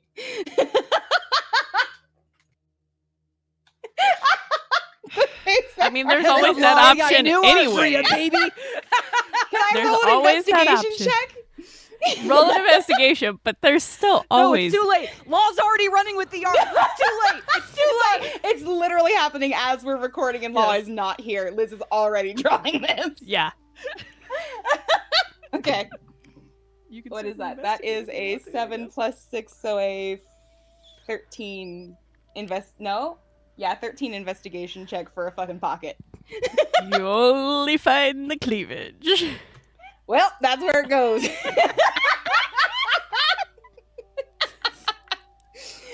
Sienna like tries to find a pocket for like 10 seconds, sees the cleavage and is just like shrugs, gets a like coy little grin on her face and kind of just tucks it in.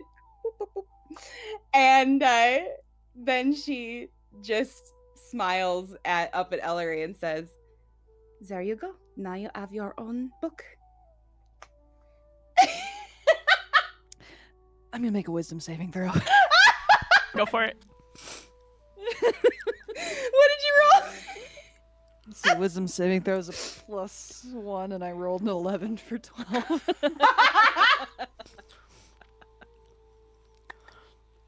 And Please tell me she turns red. I'm gonna take Oh, 1d4 psychic damage. That's a 4. Okay. Yes. Are you kidding me? Like you've seen it up into the neck and into her head before. Uh-huh. I should clarify, to look for the cleavage, the cloak would have to be sitting in a very specific way. Uh-huh. But the shirt underneath it would have to be sitting in a very specific way too. Uh-huh. So like So that means You that Sienna climbed a let go tree. of the tree again. You She climbed let go a of the tree. tree again a willful choice. and has been rooting around in your shit trying to find a place to put this thing and eventually settles on pulling down your shirt a little bit. And at first Elery's like, "What the? You can just ask, just give it to me. Like, what do you?" And then you tuck it in the boobage, and she's like, blue screen, just like stares.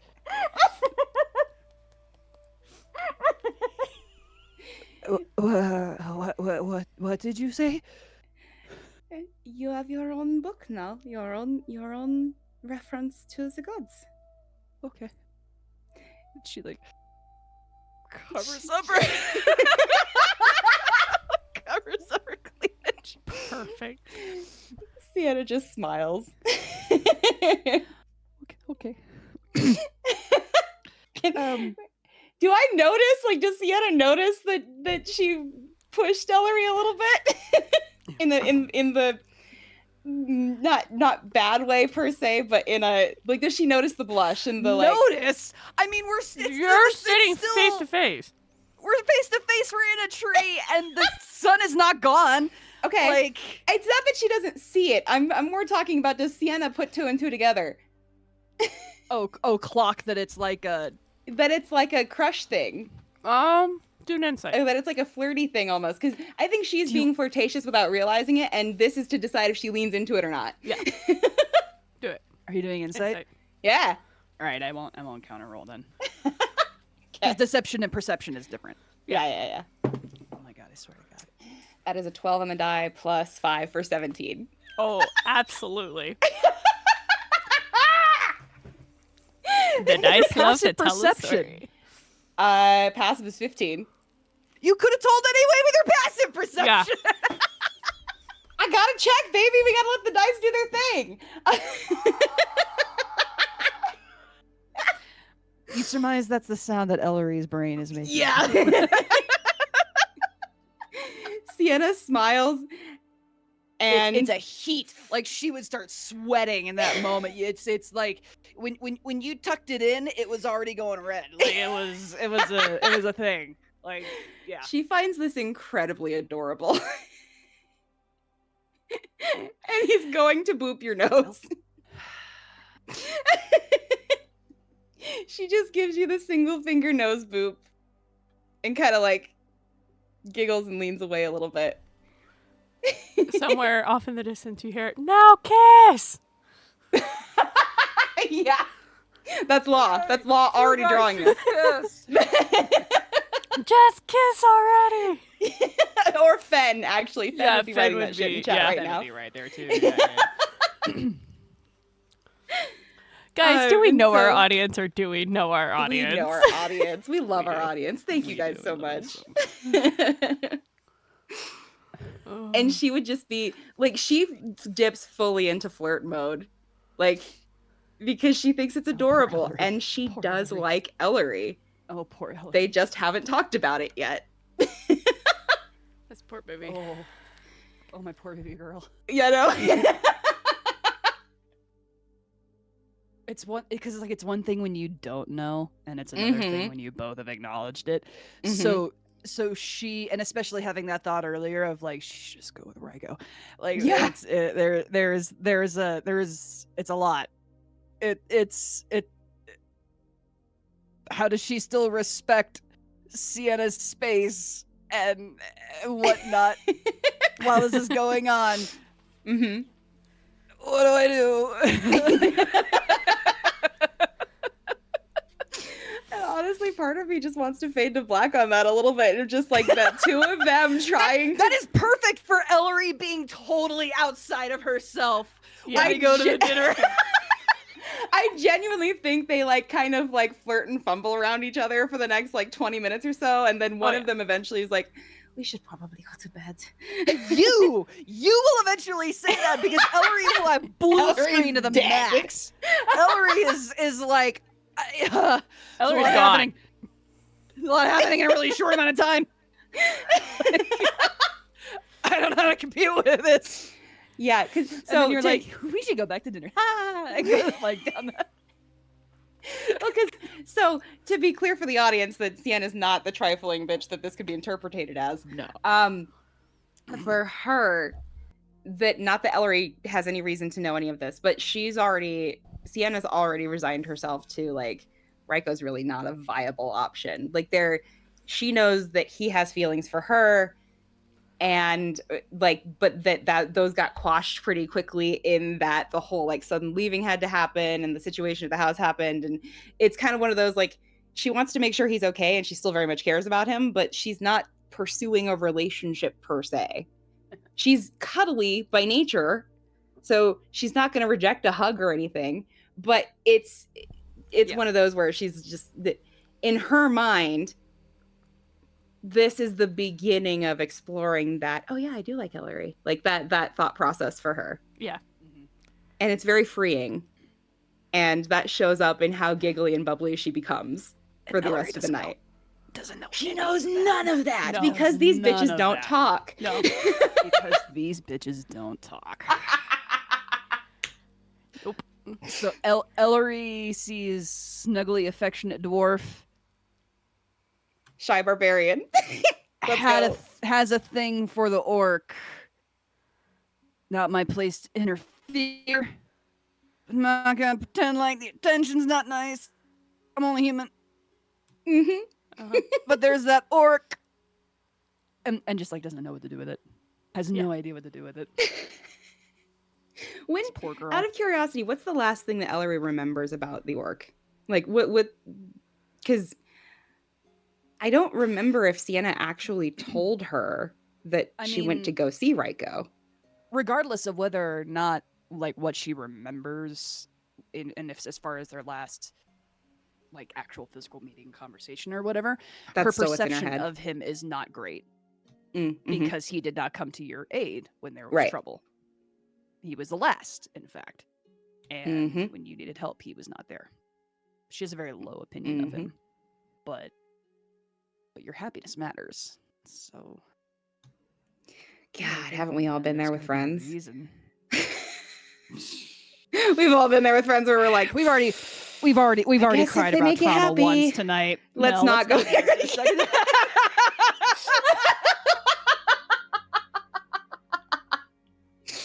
oh my God. So yeah, I think we just fade out on they will eventually go to bed and Sienna will be They'll go to the dinner. They've Yeah, gotta go the to dinner has to first. happen. And then you go to Mhm. bed. I thought this was after the dinner. Am I No, wrong? because No, the this ley is lines were before about the dinner. Hideko. Yeah. See, in my brain, this was like right before they went to bed kind of thing. Nope. No, this was before the dinner. Oh, well, it works. And Elery did not look 100% present the whole time for that dinner either. And This boy, would do be we all partially know why. Yeah. Now we know why. Now we know why. Now we know why. Now we know why. But well, go through the dinner, go to sleep, get up the next morning, make your way out of Durlin, heading to Keelane. With this new understanding between the both of you.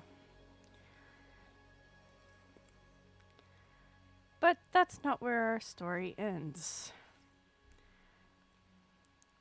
No, our story is still continuing on the path to Keelane.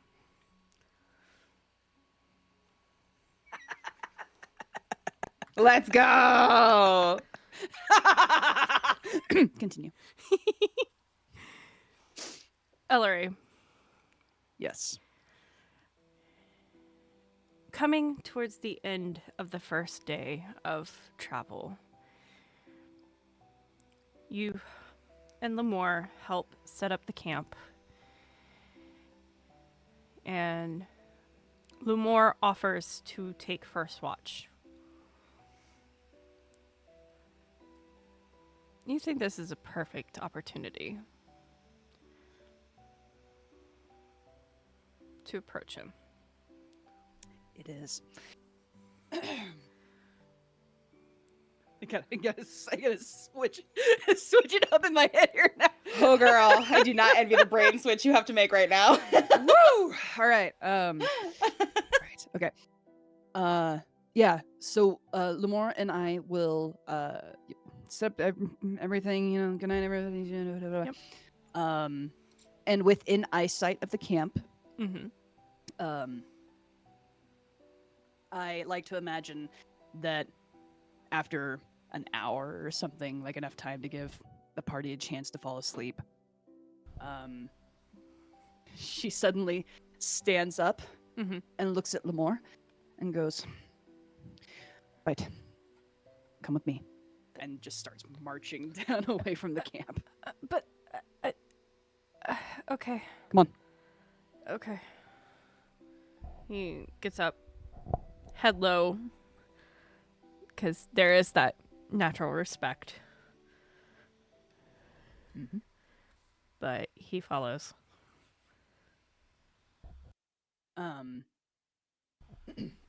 They reach a certain pace away from the camp, and she... Okay. Wait right here. And she will turn away and walk a couple of paces ahead. And she'll put something like... I don't know if I want to say bright colored. I would not expect this to be like dark necessarily, but like... Mm-hmm. You know, in the modern world, a flashlight wouldn't be too awful, or you know, kind of thing. And she puts some sort of something that he could see. I mean, Yeah. he's This elf, is a so he good probably has point really of great vision. this is a good point of note because it is nighttime. It is dark. 'Kay. Elery does not have dark vision. Correct. So Lu'more at this point, knowing because Elery is a human, like I would say you have trained your eyes to see in low light. But because you have walked far enough away from the camp, it is dark. And Lu'more, knowing that you're a human, you don't have good dark vision or any, he would have grabbed a torch and carried it out with you. Yeah, that's smart. Okay. So, yeah, that's a good point.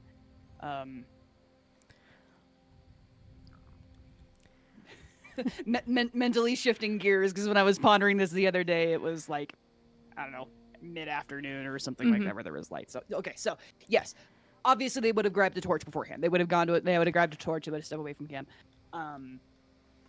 So she tells him, wait here. She takes the torch. She goes over to a location. She puts something, some cloth or some sort of deal, and turns around from him, or to him, and points at the tree. You see this here? Yes. Good. Show me what you got. You see him take an arrow out. He inspects his bow first while the arrow is in his hand. Make sure there's nothing wrong with it. Knocks the arrow. He's going to go for an attack. Which the DC is not high, but there's still a point of if it wants to do it. Yeah. The AC is really low. The AC is like 5. It's an inanimate object. An inanimate object. But he takes a shot. And not terribly far away from him either. Yeah. He takes a shot, and it's not dead center, but it hit the target. Good. All right. Sorry, I can do better. Can you? Yeah. Hold. She turns around and she walks a little further away to another tree and stands holding the torch next to the tree. Here. When you're ready. Takes aim. I accidentally closed the sheet. Give me his sheet. Come on. Thank you. It's good prep for tomorrow. It's fine.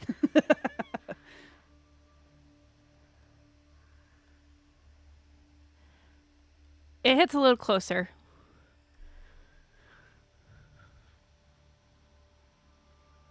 Good. Very good. Now she takes a significant step back to the point where she is, when she turns around to look in his direction, she's eyeballing where her steps are to make sure that she's not veered necessarily, but that more importantly, she is talking in the direction that he is in. And holds up the torch and says, "Fire."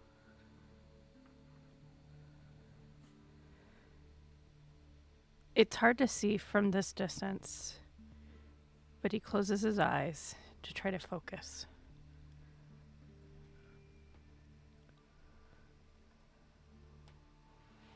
And he takes a shot. It's a good Smack. shot. Holy shit. Dead as center.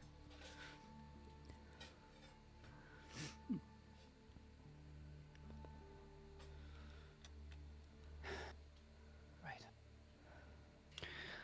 Okay then.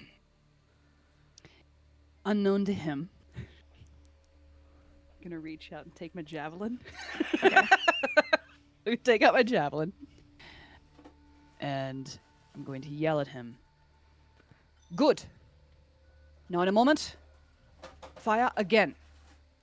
And before he fires, I'm gonna throw my javelin at him. Okay. Not at him. At him. Yeah. Eyeing where my steps have taken me, knowing that he was standing off to the side, I'm going to line up that shot with the steps to intentionally miss him, Okay. but get it close enough to him for the sake of danger. Okay. She wants to see how he responds under pressure. All right.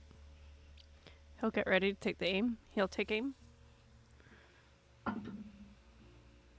Oh, natural 15 plus 7. Yeah. Yep. It definitely goes towards him. And he watches it fly towards him. And even though you're not aiming at him, you do see him flinch, but the bow is still drawn. Like it's not like a big flinch where he's like trying to protect himself. It's more of like a head jerked off to the side. But the arrow is still notched, the bow is drawn back, and he shoots. It goes off, but it still hits the tree.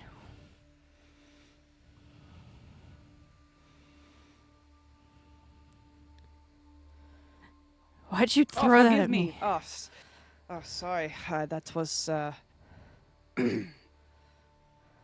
What do you think? She starts making her way back towards the door, and holds the torch up as she can see him.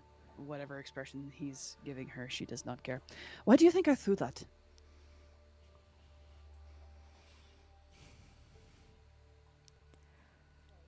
Are you trying to test me or something?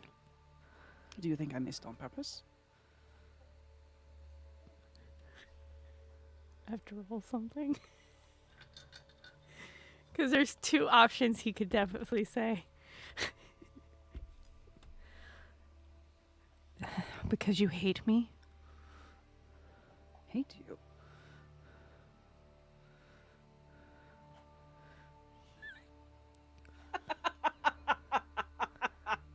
She throws back her head and laughs.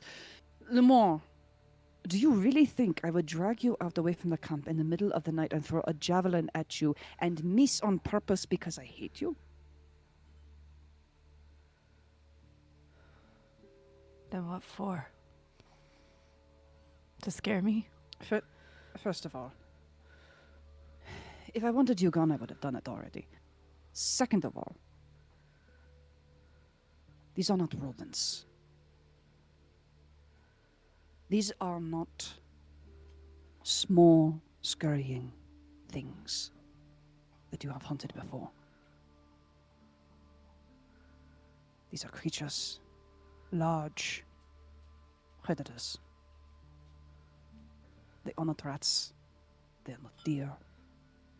They are not something simple that you can take away with a single hit from a bow. I don't want to doubt you, Lu'more, but I need to understand and know that when the time comes, you will be ready to fight back when you have to. Then how? If a javelin flies at you, if another arrow comes, if a dagger from an imp, a spear, something, comes in your direction while you are taking aim in the middle of the night and it hits next to you, it is fortunate enough to miss you. Can your aim still strike true? I would hope so. Hope is not good enough, Lu'more. Then she steps closer and holds the torch between them. I have been hunting for a very long time. A lot of people that I started to hunt with did not make it by the time they were close to my age. Not because they died, but because they understood they could not draw their weapon. They could not loose their arrow. They could not attack. The danger of getting hit back is very real. There will be a time very soon, maybe even after the sun rises, where this party, the prime defenders, will find themselves taking on those who cast spells. Other archers like yourself, those, and she reaches around and she removes her great axe, who carry these. And they are not for show. I know you know that, but you do not understand it. They are not to be skittish. They don't go around hoping that you will ease off of their trail. I had a choice, you see. I could either throw the javelin at you and see if you could still hit the target from a distance, or I could take out this axe, discard this torch, and charge you to see what you would do. I feel like I was too nice, but that is not the point. The point is, the things that you are going to hunt are not going to be a pest.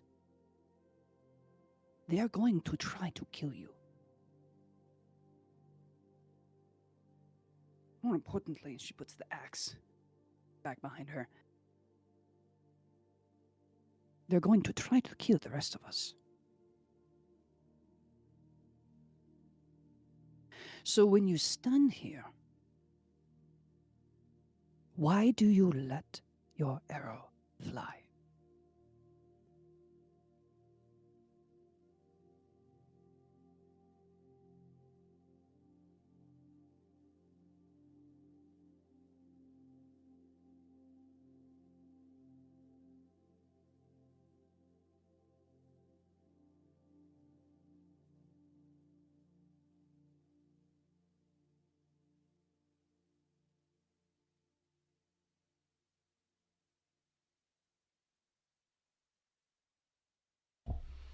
To protect.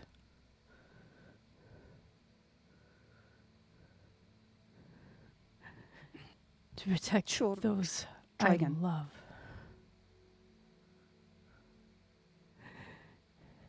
I don't want to lose another one.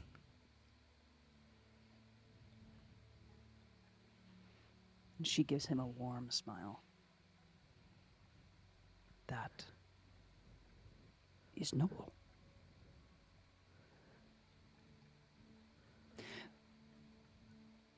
But before you told me that you hope it hits, I am not trying to be hard on you. And I'm not trying to say that how you feel is not right. Or that even that wanting to protect is wrong.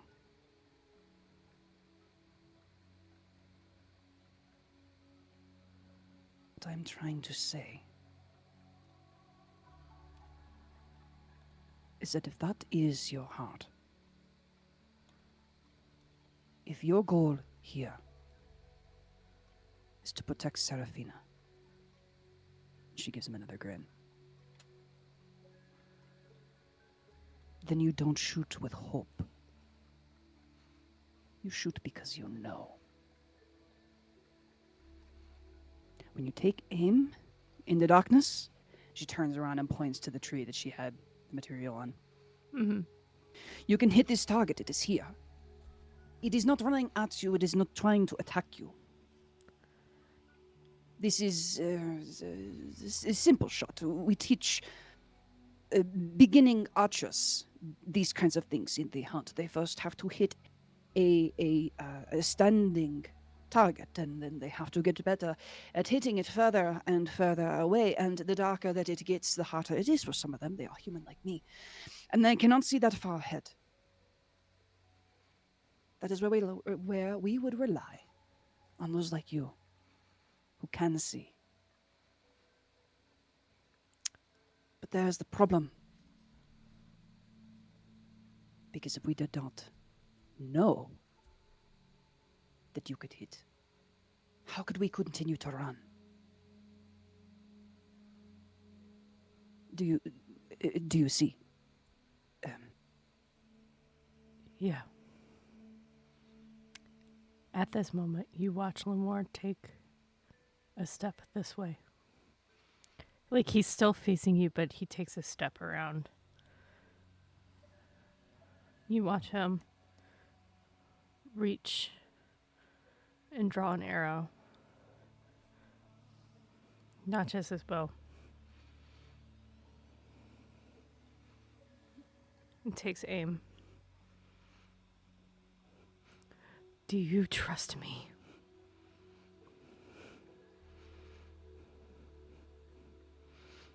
Show me that I can. Then duck. Ducks. And he lets it go. Come on, Lu'more. Come on, Lu'more. Please do it, buddy. You got this.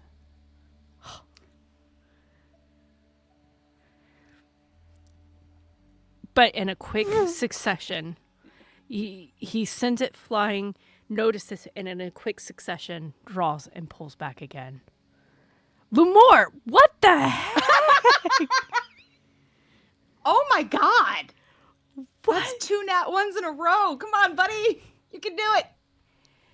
At this moment, he moves straight up to you, Elery, and grabs you by the shoulder and pushes you back behind him as large jaws comes and clamps on his arm.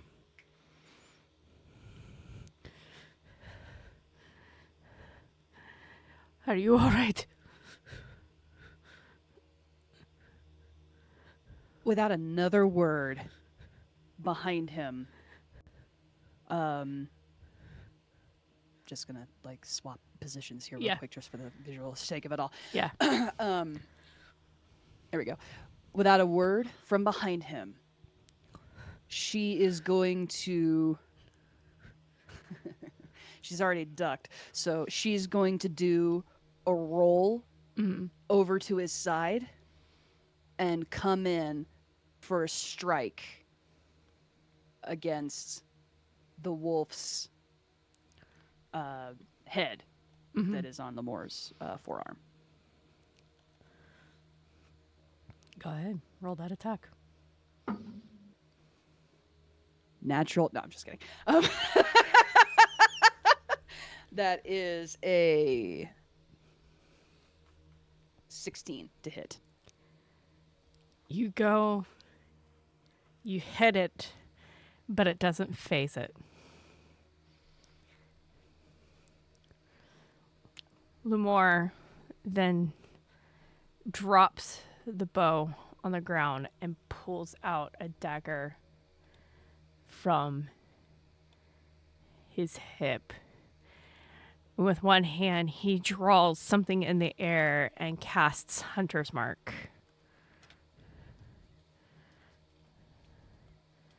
On. Come on. There we go. Cast Hunter's Mark. So it's an extra 6 damage to his flame tongue dagger. What? Lu'more, you gotta do better than this, man. You are not impressing me at all. Buddy, What Buddy. the heck? My poor dude. Buddy. That's crazy. 3 We can now learn. 1. It's okay. It's all right. We can learn from this. We can learn from this. Just keep going. He goes and he like hits it again. And with you hitting it with your axe and it's biting down on his arm, I'm actually going to consider this a hit. It's 1 off, but for this sake, he's going to hit it. It doesn't do the piercing damage, but it definitely does the fire damage.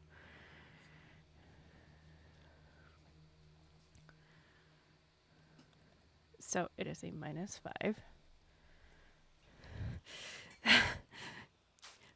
Come on. Lu'more now takes an additional. And it hit, but I just needed to get the damage. Okay, 12 piercing to start.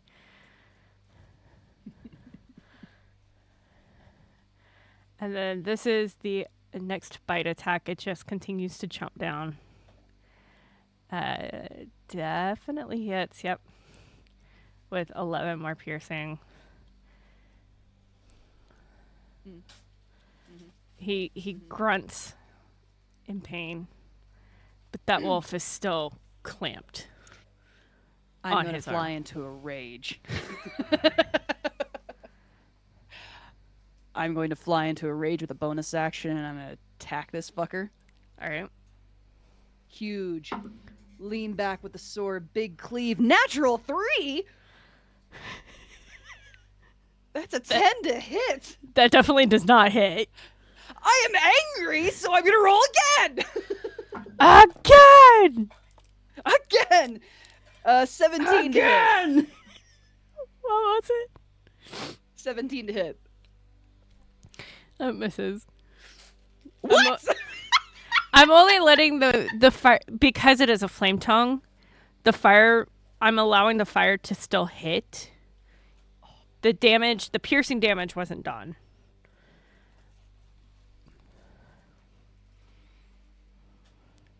Yeah, so Lu'more effectively missed, but the fire damage still, because he technically did, like, make contact.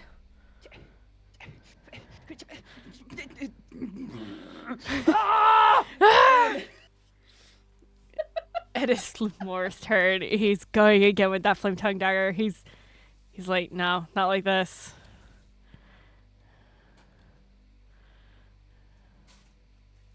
If you roll another nat 1. Are you kidding me? What the fuck? Roll 20? What? Roll That's 20. 4. Roll 20. Oh. I am looking in his sheet to make sure nothing is like, what the heck? That's Oh my god. insane. Serephina's gonna kill me. You can't prove you didn't drag him into the woods to kill him, and well, Oh, he's just gone. That's weird. Hold on, Serafina. let me just try something really quick. Let me just try something real quick here. Hold on, just to see.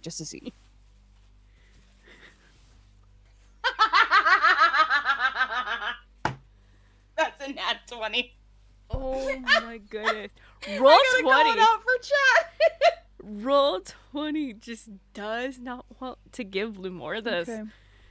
Oh Okay. my goodness. All right, the dice tell a story. Dice tell a story. Dice tell a story. Let's go. Yep.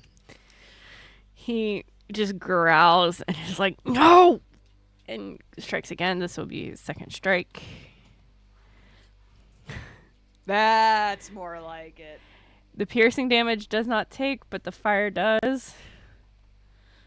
At least better than Maddie want. Jesus Christ. The beast goes and clamps down yet again on Lu'more's arm. This time it doesn't do any damage. Like, it's still there for flavor, but it doesn't do damage. All right, Elery. Okay. I want to. Here's what I'm thinking about doing. Mm-hmm. I want to reach over to Lu'more's arm Mm-hmm. and grab the wolf's jaws in both hands and yank it open to get him to be able to release his arm. So I Alright. want to grapple the wolf. All right. Go ahead and roll that You- strength. The target must succeed on a strength or dex. It chooses which. Okay. Uh, And it's saving throw, correct? succeed on a strength dex saving throw. DC is that.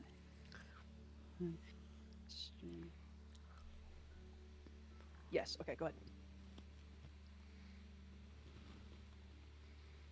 It fails.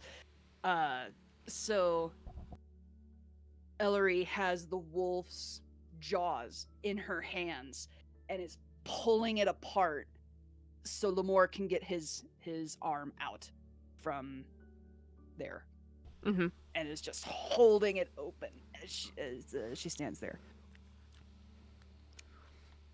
And let's see the action. And for my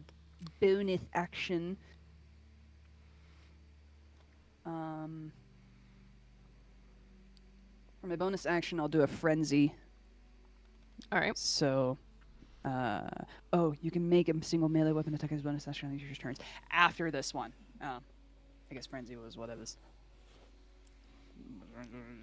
Anyway, whatever. Yeah, I'll just grapple the fucker. I'll just All right. grapple him and try and yank him up and Yep. And that does count Wrestle as the an wolf. attack. So your reach is still holding. Okay. Lu'more pulls his arm out, spins around, and as he's spinning around, he grabs his bow. And it goes and I'm gonna say you're grappling its jaw.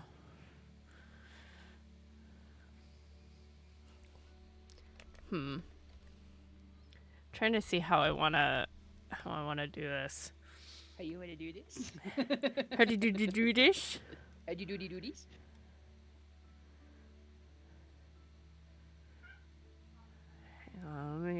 Let me look at something here. Shelly, you don't need to play the role of the wolf. It's okay.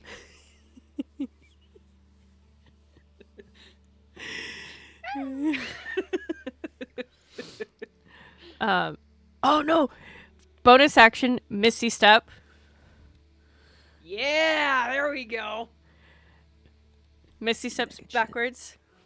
Give me that good shit. Come on, Lu'more.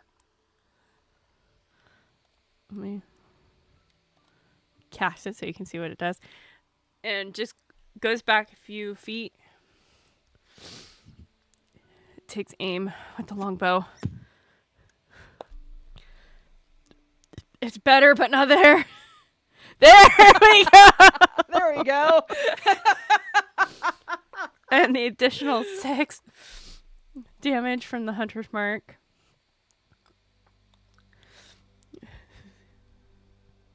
So minus 13.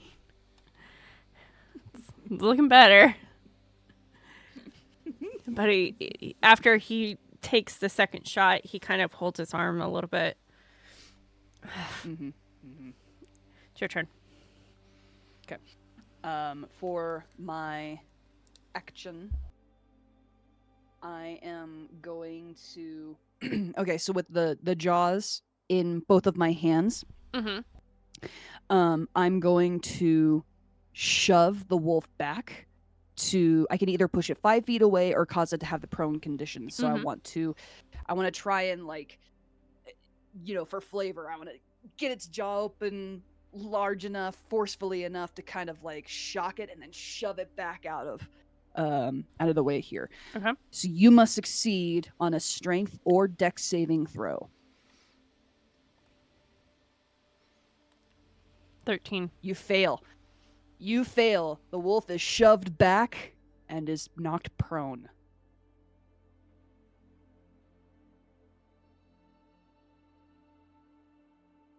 And with my bonus action, I'm going to, well, with my movement, I guess, I'm going to step aside this way and he's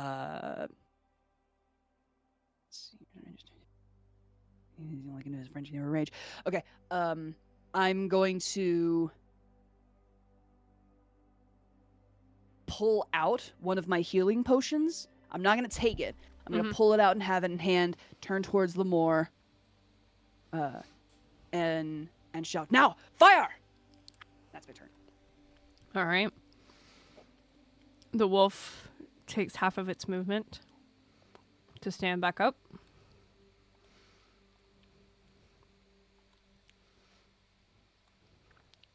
Let's see how much it can move.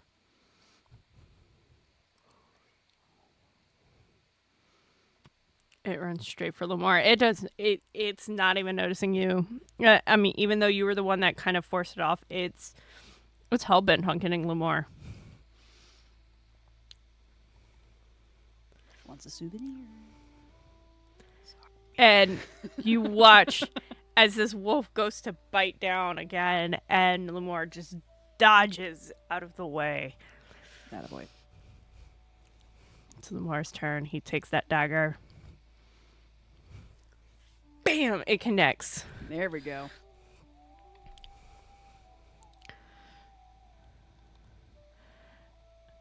And with that, you watch as the wolf goes down.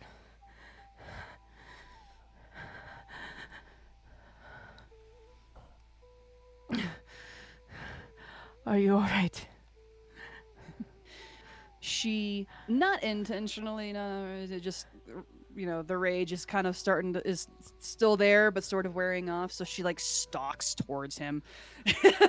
Like, the eyes rim red, and looks over at him and looks down at the wolf.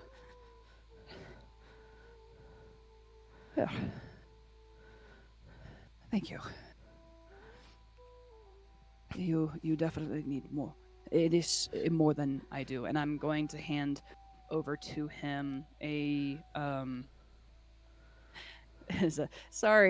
going to give him a potion of superior healing.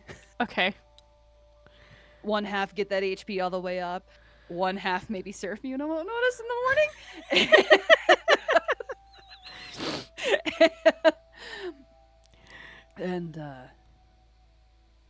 And as he knocks it back, I assume he drinks it right away. Yeah.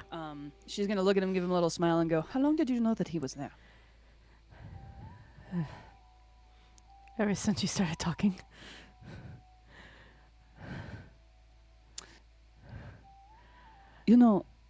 It is also rude not to tell others when there is danger nearby.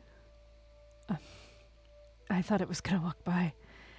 It was walking by. I guess it caught a scent.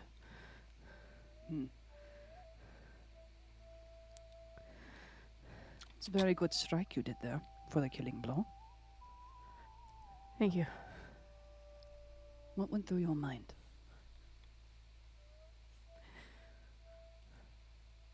That I needed to protect people.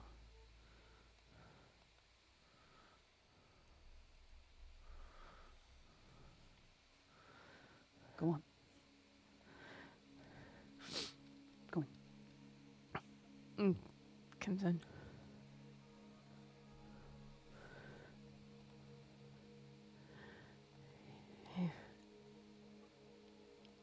That I couldn't let this direwolf hurt you.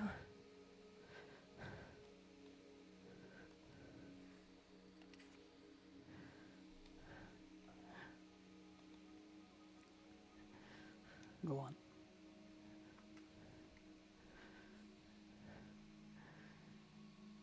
And if I didn't kill it, it would kill me. And then you. And then the rest of camp. And I couldn't let that happen.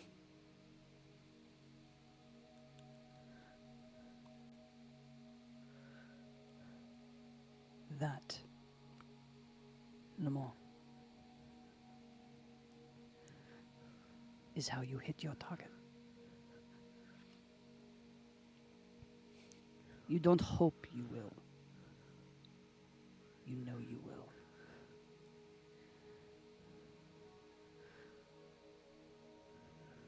If I had known that it was out here, of course, I don't know that I would have done this the same way, but still, I think there's a lot that we can build off of this with your hunting. But thank you for saving my life.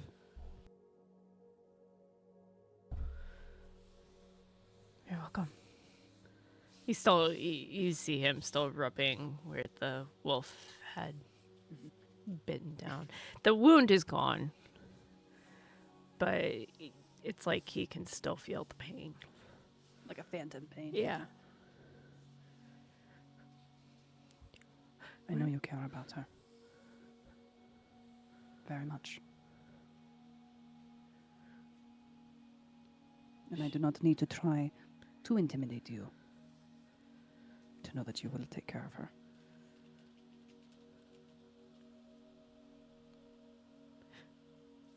She made me smile for the first time in years. That must be its pup. Oh dear.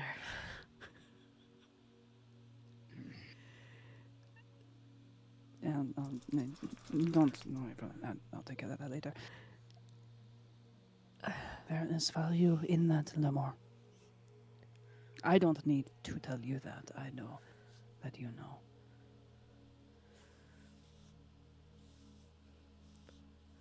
You do not need to fear me.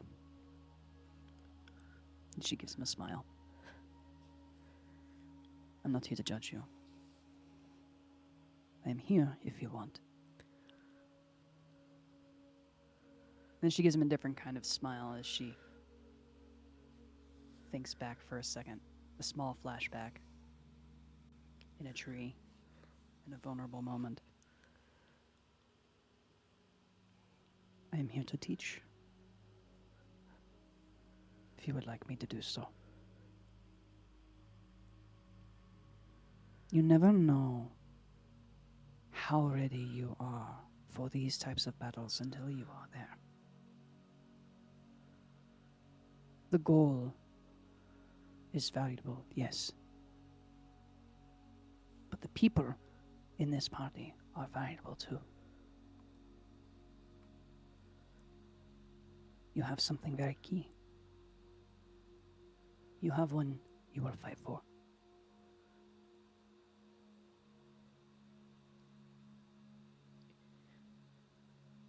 You see Lu'more start to cry. That is not. I'm sorry. I'm sorry.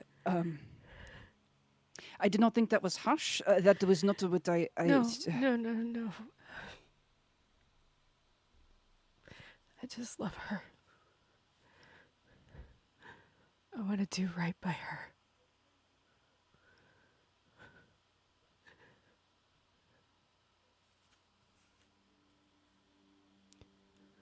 I want her to know how special she is to me.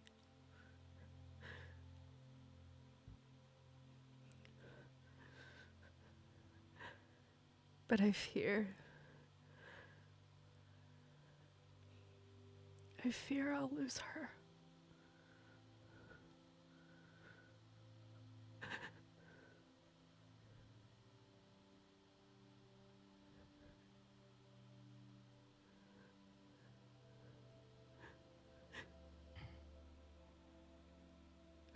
Like I lost the last one.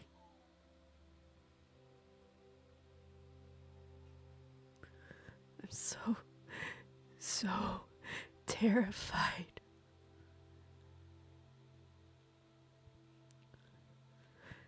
That I won't be a good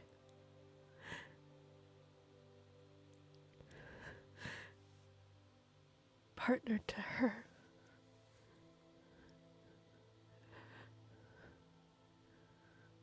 But I love her.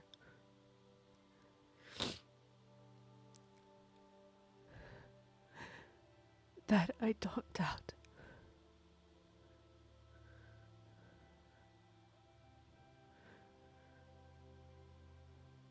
I want her to know how special she is to me.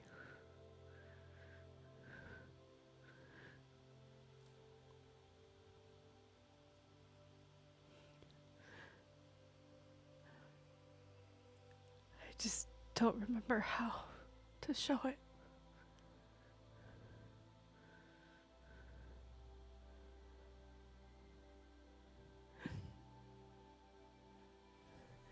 How old are you?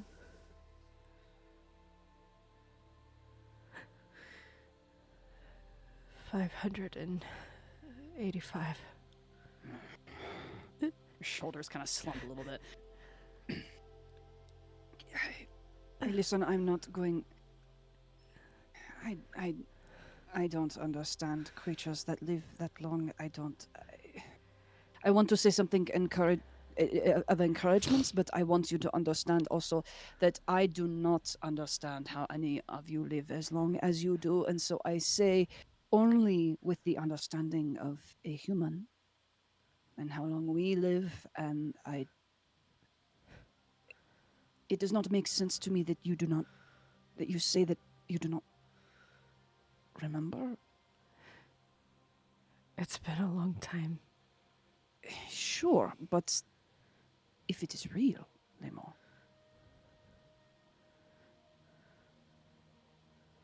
those things don't go away.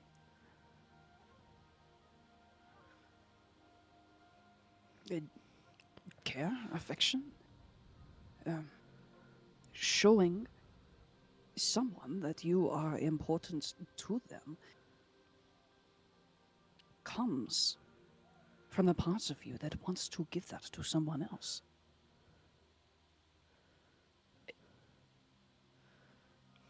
There is no forgetting, as it's relearning. Every person is different, and it is who you lost before is probably different to love than Serephina, but that does not mean that Serephina would not like some of the same things.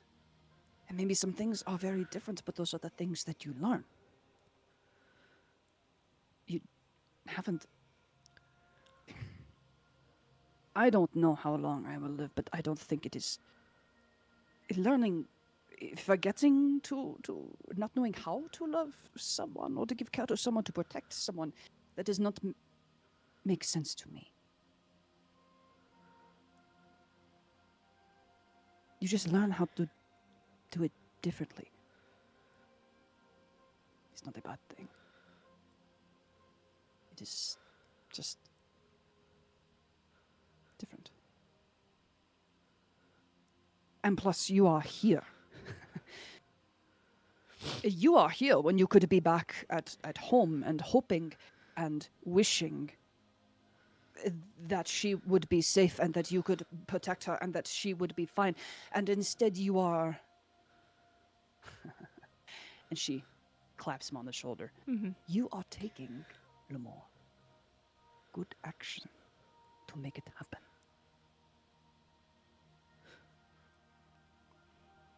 I can't promise that you will not lose her. I do not... None of us control life and how it moves and when it ends. But you should feel no shame or embarrassment or anything deciding to pick yourself up and go along to make sure that she is safe. That's doing what you can. Honestly, Lu'more, you saying that you want to protect her and then staying back in a place of safety is more cowardice to me than being able to take on arms and follow us here. Good action. She taps him on the chest. Good action. Knows that saying things are easy and that doing things are hard. And you're doing the hard thing.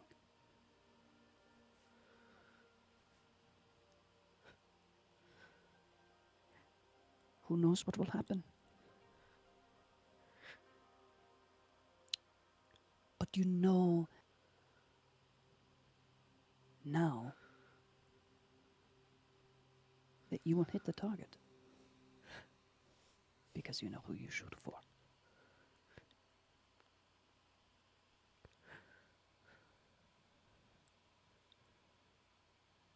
Can I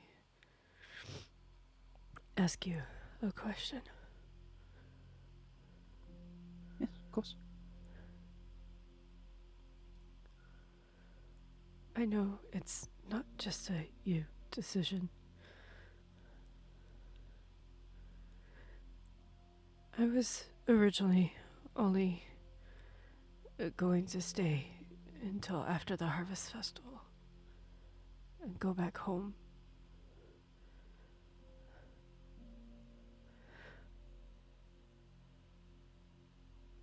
What would you say if I decide to stay?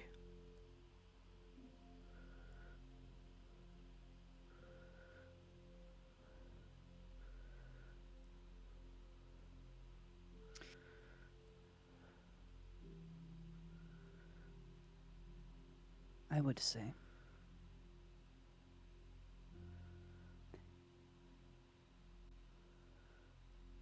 that I think you and I are going to be catching a lot of game together.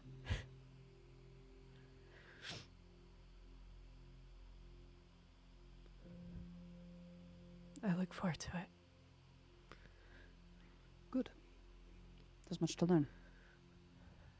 For example, now we have to take this wolf back to the camp and address it accordingly, and I can teach you those things as well.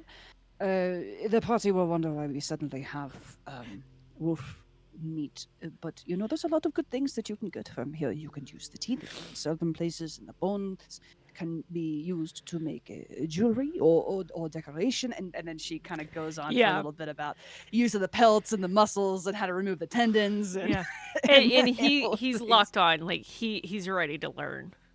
He's ready to receive everything that you decide to teach him. And he helps you drag the wolf back to camp. And under your guidance, dresses the wolf. I'm going to have you roll. So I am out of the equation, but I will tell you his modifier. He has a dexterity modifier of 5. Rolling with advantage. Make a dexterity check. Using his modifier of 5 With advantage. with advantage.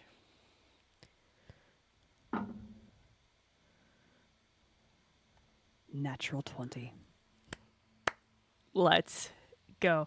You take Woo! It's that one. Yeah. You take the moment to guide Lu'more as he is skinning the wolf. And after a while, you let go. And he continues that motion, giving you a perfect direwolf pelt.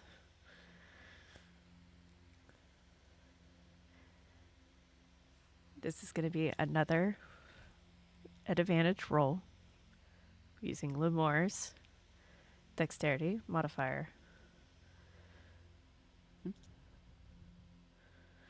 This is for the next item.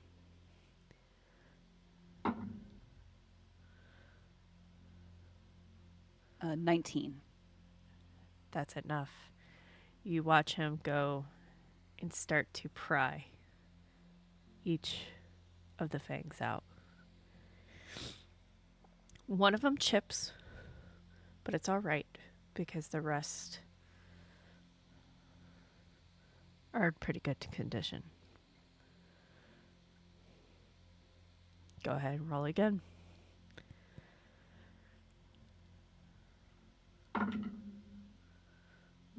19.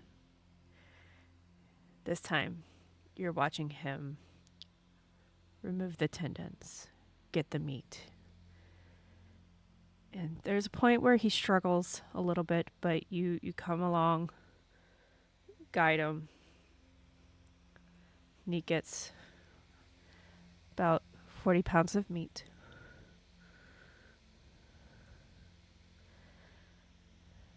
Now it's onto the bones. Roll again.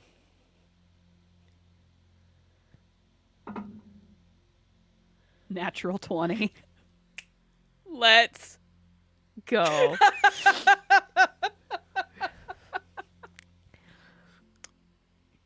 There it is.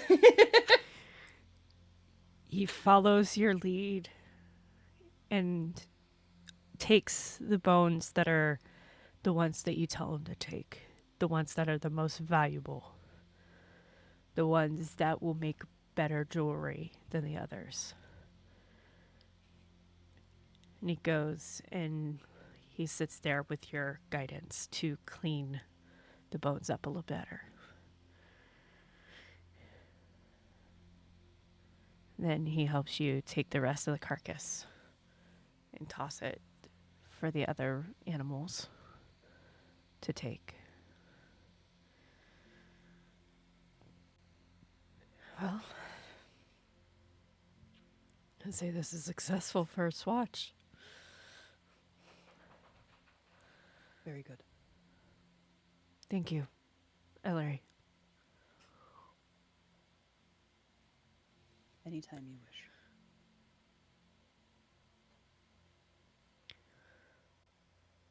If you'd like to clean up and get some sleep, go ahead. I've had many nights where I've stayed awake all through the night keeping watch. I can do so now. Okay. Don't be afraid to wake me if you need help. Good night, Lu'more. Good night. And he goes off to his tent. The next morning, you all wake, make your way to Killeen. And that is where we'll end this session. Woo! I rolled a natural 20, a 14, and a natural 20. Dude. That's awesome. Oh. and one of those 14s had a natural 1 on the opposite. Oh, thank goodness for advantage. Holy crap. Oh man. And guess what? We're not going to tell Serephina. That's fine. I'm not gonna mirror a little secret. That's fine. Yeah. She By the way, you are muted, Mel. What doesn't know can't hurt her. Damn it. What doesn't she doesn't know can't hurt her. Exactly. Yeah. Exactly. Just let it surprise. Just let it, just there. By the way, you had to read and Marie. You might want to watch the VOD. Yeah. No, don't even show her this. Like, wait till the actual VOD comes out. Be like, oh yeah, by the way, you're gonna want to watch. Because this is gonna go on. And then say nothing else. Yeah. And just wait for her to actually do it. Yeah.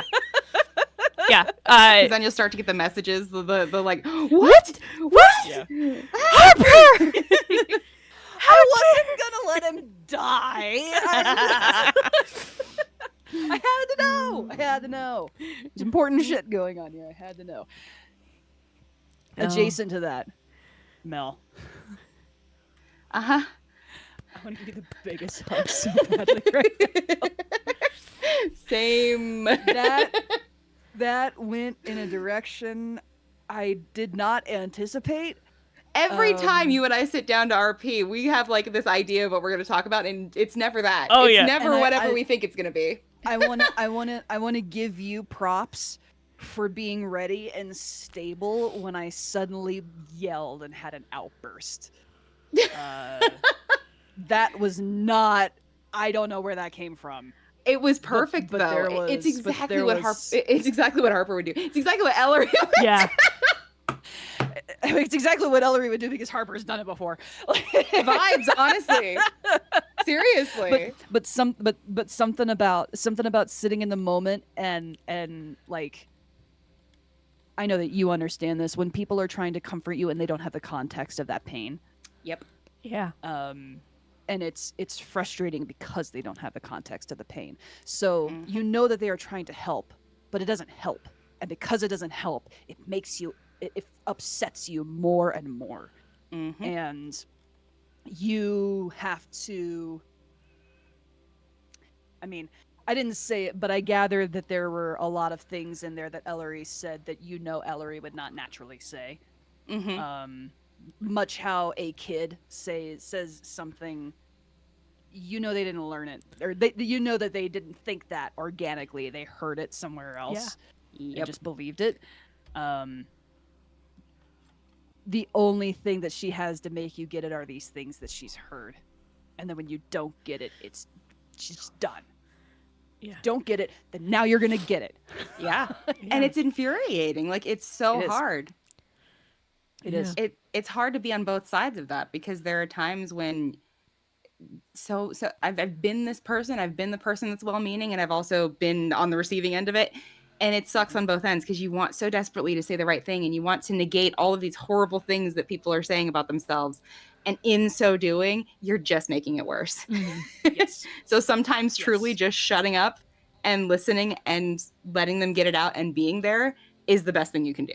Oh, It yeah. is such an unenviable position to be. Like, it's a necessary position to be in, Mm-hmm. but it is such an unenviable position to be in. Oh yeah.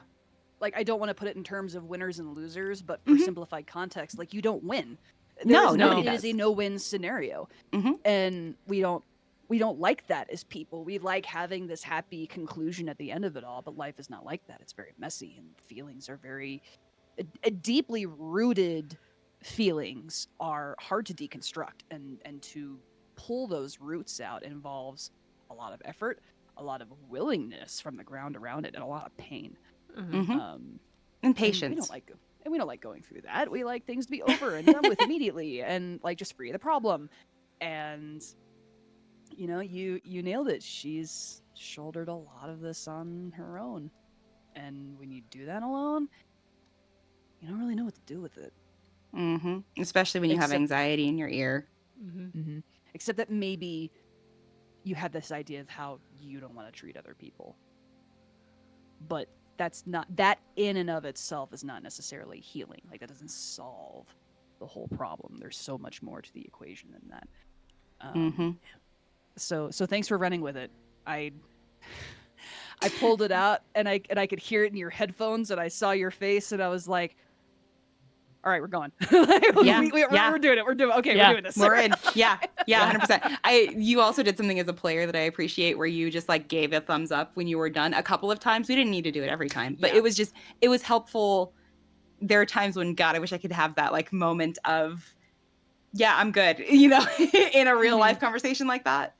Yeah. But I don't know. I appreciated that as a player. I appreciate, like, there was so much that we ended up getting out in there that I was like, oh, I've personally felt this many times.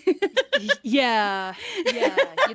I had not thought about it until the moment where you started to cry. Oh God, I'm sorry. And no. I'm sorry, because the creative person in me is like, this other creative minded person is going to understand the depth of this and share in that reveal and share in that, like, the ways that you hold it in and do all that stuff. But as it also so often happens with creatives, you tend to lose out on the fact that some of that is still very, like, hard for people to like hear and role play through and understand. So like, you started crying through it, and I was like, oh shit, I probably should have told Mel this backstory like forever ago. Like, maybe it was bad that I kept it under wraps for so long, because like you were having such a visceral response to it, and I kind of I felt a little bad there for a second, because I came from a very raw, very real place, and I hope that if it did catch you off guard, it did in the best way. And it honestly if that didn't. was like, if that's helpful. Okay. Like, but if that was in any way negative or derisive or whatsoever. I apologize. You're I mean, totally you ran fine. with it. You ran with it and took off in the way that I hoped that you would. So I figured that meant everything was okay. So I continued to play it off, but I was like, we're checking in at the end of this, man.